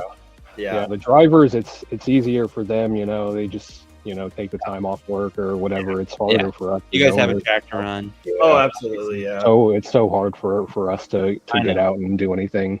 But Yeah. Mitch, But- you know, you can tell those other guys, like, you know, sucks to suck. I'm out. I'm going with all the drivers up to Oregon for the weekend, taking time off. Hey, I mean, that's work as far as I'm concerned. You know, going out Yeah, to another track.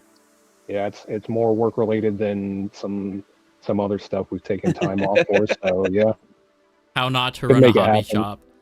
It sucks Yeah. to suck. How not to run a hobby shop. Yeah, don't do that. Let's rip on some boys. I Where's- mean, that was kind of it. That's We it. don't have no roast my rigs. yeah. I mean, if you guys are looking for other topics, I have like some questions. Let's do it. Oh, do it. Hit them. If you want. How did you guys start RC drifting? Like, where were you like first exposed to RC drifting at? Like, that's like kind of questions that you ask me. So Yeah. but, I enjoy Karma. answering that question, but I would love to hear Jake and Adam first.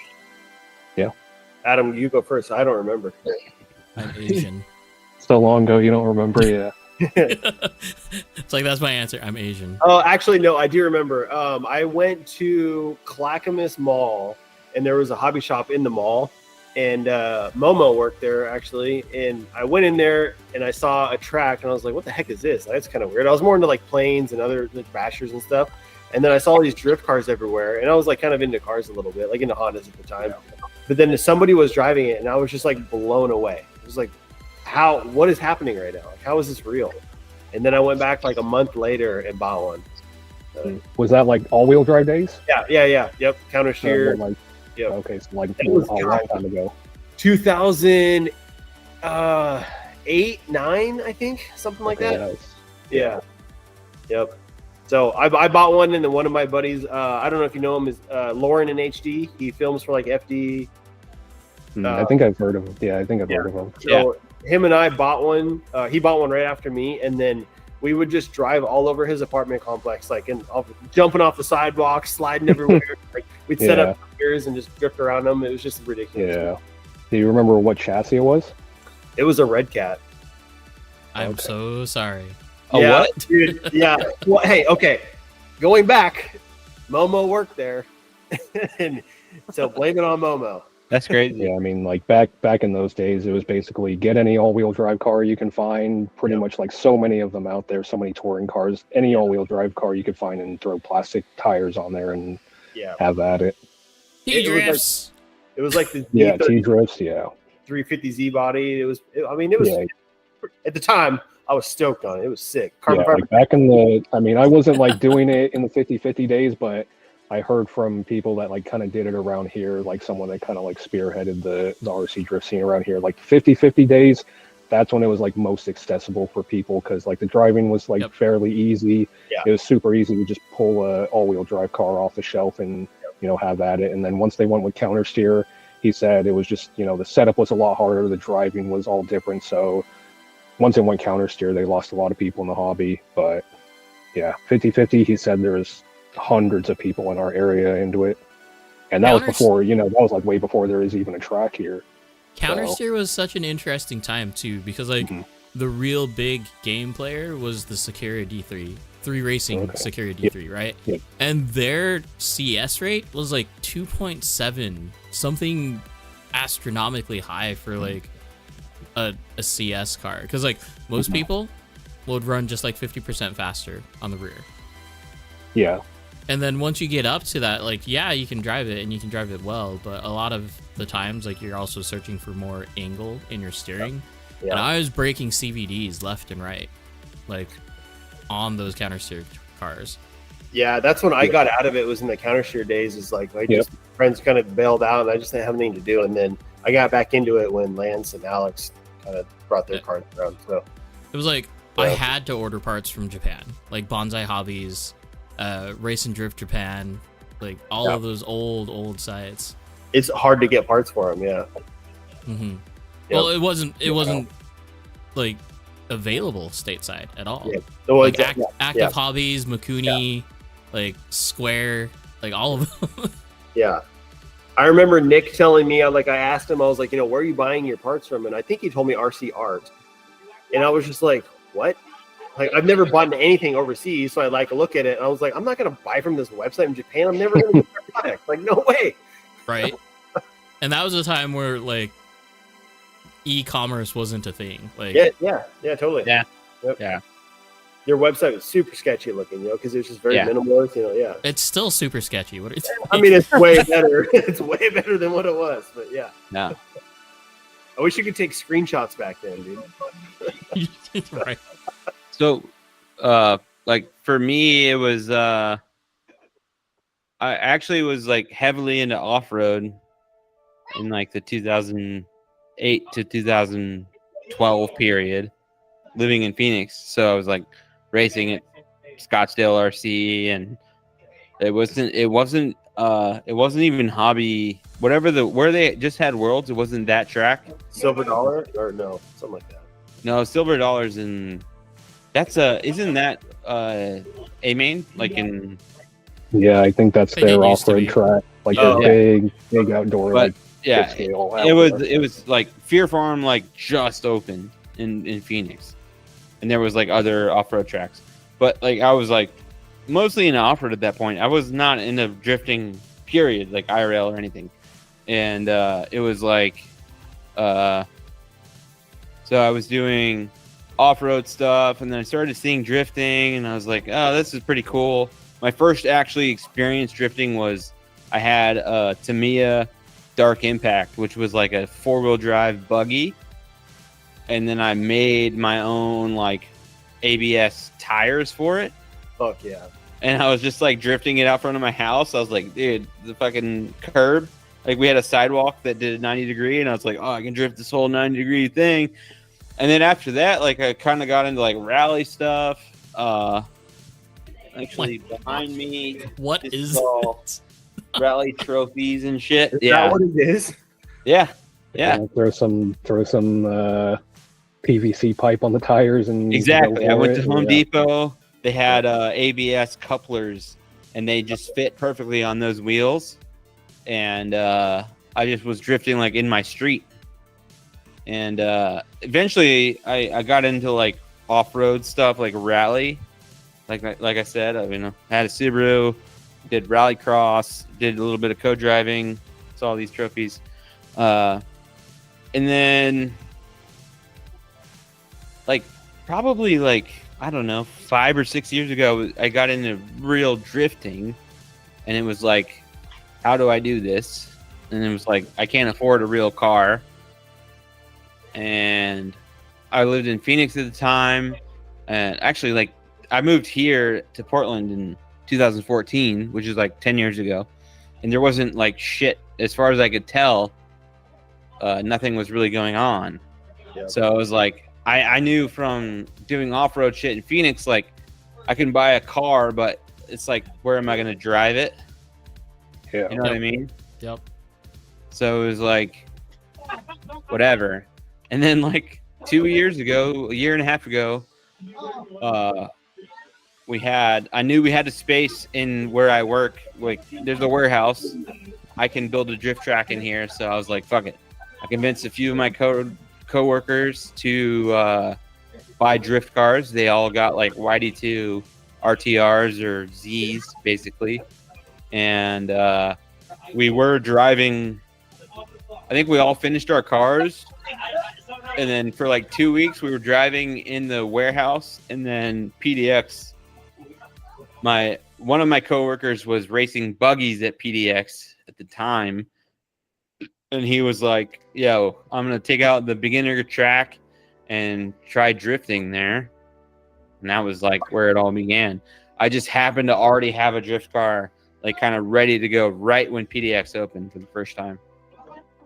Yeah, that's cool. I mean, like the whole PVC tires on your buggy thing, like that's probably like one of the rawest like first drifting experiences for RC guys, you know, back in the day. Just throw PVC on your tires and go, you know. Yeah. There's so many people that have that was my first experience with like an all-wheel drive car, just out in my street with literally like plumbing tires. Yeah. Well, and that's what Two Bros was. That's what Cheka did. They would actually buy bulk PVC and ABS and actually mill them down and do retail for them. I have a pack in bag somewhere. I don't know where they're at. Honestly, like even though that experience didn't last very long, like you know, I got sucked back into off road, but like the 2 or 3 weeks that I did that always left a memory in my brain of like, oh shit, drifting is really fun. And then honestly, that got me into rally. I ended up getting a Subaru and like getting into rally cross and rally through all that. And then, but the drifting thing always hung in my head.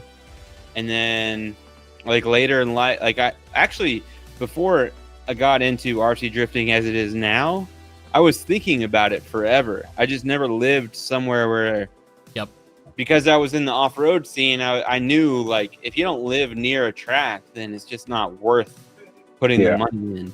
Yeah. So the RC drift idea was always in my head, and then finally, like 2 years ago, it was like a reality of like you could do this at your work. I was like, that's pretty sick, and I convinced a lot of my coworkers, and we did it. But just so happened that right when we were finishing our cars, PDX actually opened, and then it was like we're off to the races. Yeah, I mean, we have a couple of fucking adventures so far. Yeah, we have a couple of guys here that ended up getting like YD2 ready to runs like right before we opened, and they got them, and then they heard we were opening. So, and you know, now they're like our team drivers. You know, they've been around since the beginning.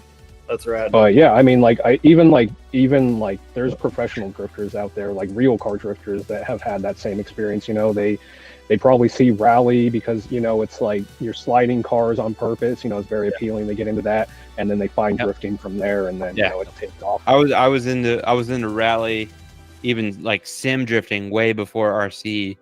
Yeah. I mean, I've done rally stuff since like 2011, 2010.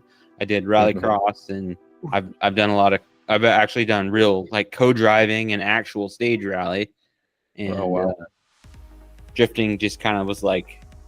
Yeah, it's only natural, like sliding the car around on purpose that you end up doing, like, you know, real drifting, where that's pretty much the only thing that you're doing. Yeah, we actually used to. What was funny was we had a saying in stage rally, which was if it was easy, they would call it drifting. Wow. I mean, they're kind of not wrong. Rally is like probably the most craziest like motorsport there is. Yeah. I think so. I agree. I'm not. Yeah, I'm not denying. Yeah, at least real rally. I went through a very. I've experienced a very gnarly crash in stage rally, so yeah, I can't. It's hard for me to deny that. Yeah. This is where it started for me, like right after racing or while racing, with a Spectrum DX3 and TC Hot Bodies TCFD. That's what I was showing earlier. Yeah. What year was that?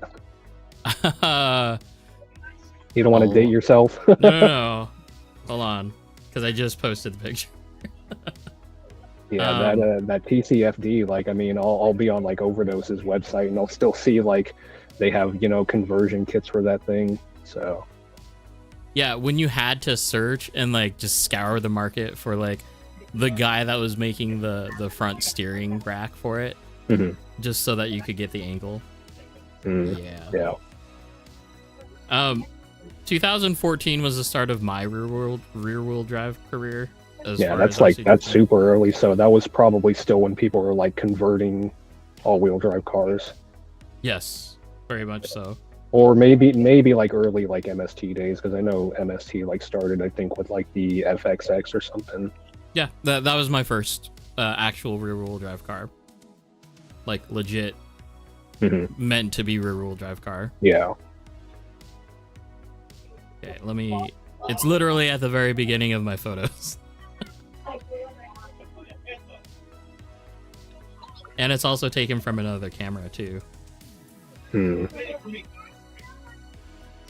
think it was a HTC One.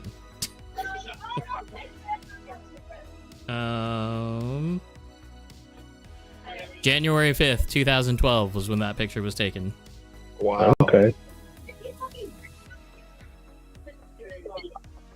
And then here's the other kicker. You'll get a kick out of this one. So remember Traxxas? And Traxxas had like the mini slashes and stuff like that. Yep. They did a mini rally. Yeah, so I did this too. I don't remember what motor is in it right now. But there was a point in time where I had like the big, I could fit a big 550 can motor in it. Dude, so had, like, speed. It had the Castle Creations like big like the long 3S like motor in it, and then I put 6S battery to it. And, yeah, that's like a dubs edition, dude. It disintegrated behind someone's rear tire. Yeah, even Yokomo dabbled in like a 16 scale like drift package, like all-wheel drive stuff, but I don't think it ever took off really. Jake, don't you have one? I do. It's in my computer case upstairs. Yeah. It's in your computer case? I think it was the Ichiroku. Those ones I think were really popular just because like they came in like this really nice display case. They were like super high detail. I think most people just bought them as like display models. They still sell them. Yeah, that's why I bought mine. I have the HKS Altezza, like the 110. Oh, nice. And I bought the small one, and I just literally it fits in my inside of my computer perfectly. So. Nice. Yeah, I mean, like I've been into drifting like since people were like driving those cars like 2004, 2005. But I mean, believe it or not, like I didn't start RC drifting really until we opened, basically like a couple months before we opened. Wow. Yeah. But I've been into like real drifting like since like all those cars like the Altezza, the Skyline, like since they were like really driving those cars still. Yeah. Did you watch not today's round of FD Japan, but last round? No, I don't. Yeah, these days I don't really watch like competitive drifting too much. Have you seen Daigo's Altezza though that he's driving? That blue one? He's driving an Altezza now. Yeah, well, he did for. I don't know if he did for just today's round, but last round he did. That's the HKS Altezza that Taniguchi used to run. Oh wow, yeah, that's the same car. Yep. Yeah, some of those cars are still floating around. They either got repurposed or they've been, in storage. But I was just talking to someone about this like the other day. Like most of them, like they didn't really have any like super sentimental value to the person, or like that person didn't go, oh, someone's gonna like really like like seeing this car like 15 years later after I stopped using it 15 years ago. So they just parted a lot of them out. Yeah, those cars, it's literally just a tool, and when they're done, the car's done and they just scrap it. Yeah, but there are like a handful of them from like that golden age of like drifting in Japan, like 2005 2000 up to like 2010. They're still out there. Yeah. Like I know California's still got like the Apexy Skyline.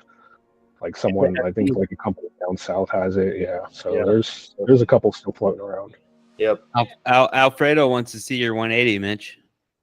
180? Which 180? 180. I don't know which one he's talking about. Let's make this the last one though. Yeah, because we are now past time. Yeah. I don't know. I mean, I got a couple. Like, I got a Toyo 180 that's unpainted, but. Yeah. Andy Anonymous says, you got to pick on your phone of that beauty. The real IRL one. Oh, my real one? I don't have a 180. I have two S14s. Oh, nice. Yeah, S14s, two 95 SEs. Yeah, pretty much like, almost like identical year, identical trim model. But like they're different colors. Is one of them at the track tonight? No. It's like, let's take a walk. My cool one hasn't been registered since like 2017. Yeah, but I can probably find a picture of it real quick to show everyone. Throw a picture up. Yeah, drop it in the chat. Also, let's go grab Jordan and just shame him. Yeah. Get Jordan. Tell Jordan to come to the office. Do you have a PA? Jordan. I think Jordan just left. I heard. Oh my god. Yeah. I'll show it. Let's see if it's good enough quality to show here. He says the blue one.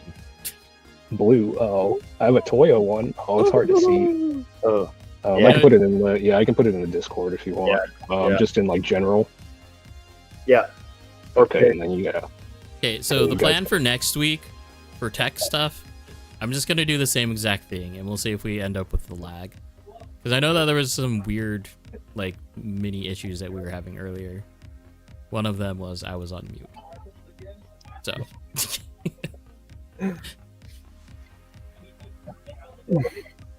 Hopefully the quality of everyone's video has improved greatly. I know that Logan and I were testing this the other day. Yeah, I think mine is better but the same. Better but the same. Yeah, I don't. I feel like we had one setting that was like better than what I'm seeing, but no, you are the same thing that we were testing the other day. I don't agree, but everybody else is definitely better. You don't agree? I agree. Yeah, I posted that picture. Ugh. In general. Real quick. Yeah, general. I have a wall of bodies. Oh, nice. All the bodies. Yeah. See HKSS 15, yeah. Or maybe the Altezza. Over my shoulder, you can see everybody I've ever owned. This is probably one of my favorite ones, though. The SC4. Oh, yep. Yeah, I got a driver that really wants the SC430. Yeah, I haven't seen really any of those for sale. Yeah, I got this one, and then I got a clear one. My buddy's gonna be painting it for me for like Daigo Saito's FD car in here. Yeah. That's a really hard body. It took me like 4 years to find that thing. Yeah, I believe it. But yeah, that's one of my real cars. Yeah. You could probably see a theme with most of my bodies, except for the D style one. Ooh, they're all fluorescent red. AVS, the Model 5s in the front, correct? AVS or VS6. Yeah, there's like 3 generations of that wheel, but the correct one is VS6. Wait, yeah, VS6. That's what the 5 is the split 5-spoke one. Yeah, that's true. Yeah. But yeah, it's in the Advan wheel category. Yeah, I've always liked the ABS. These wheels on like a stock 180 just lowered. Like Type X. Yeah. Nissan's OEM Aero in like the 90s, early 2000s, like they hit it on the head. They did, yeah. That's why everyone loves the OEM stuff. Yep. Is that still a KA or SR or what? Yeah, it's KA. Yeah, it's California. Yeah, exactly. Yeah, that and like most of my money after that like went into this. Yeah, I get you.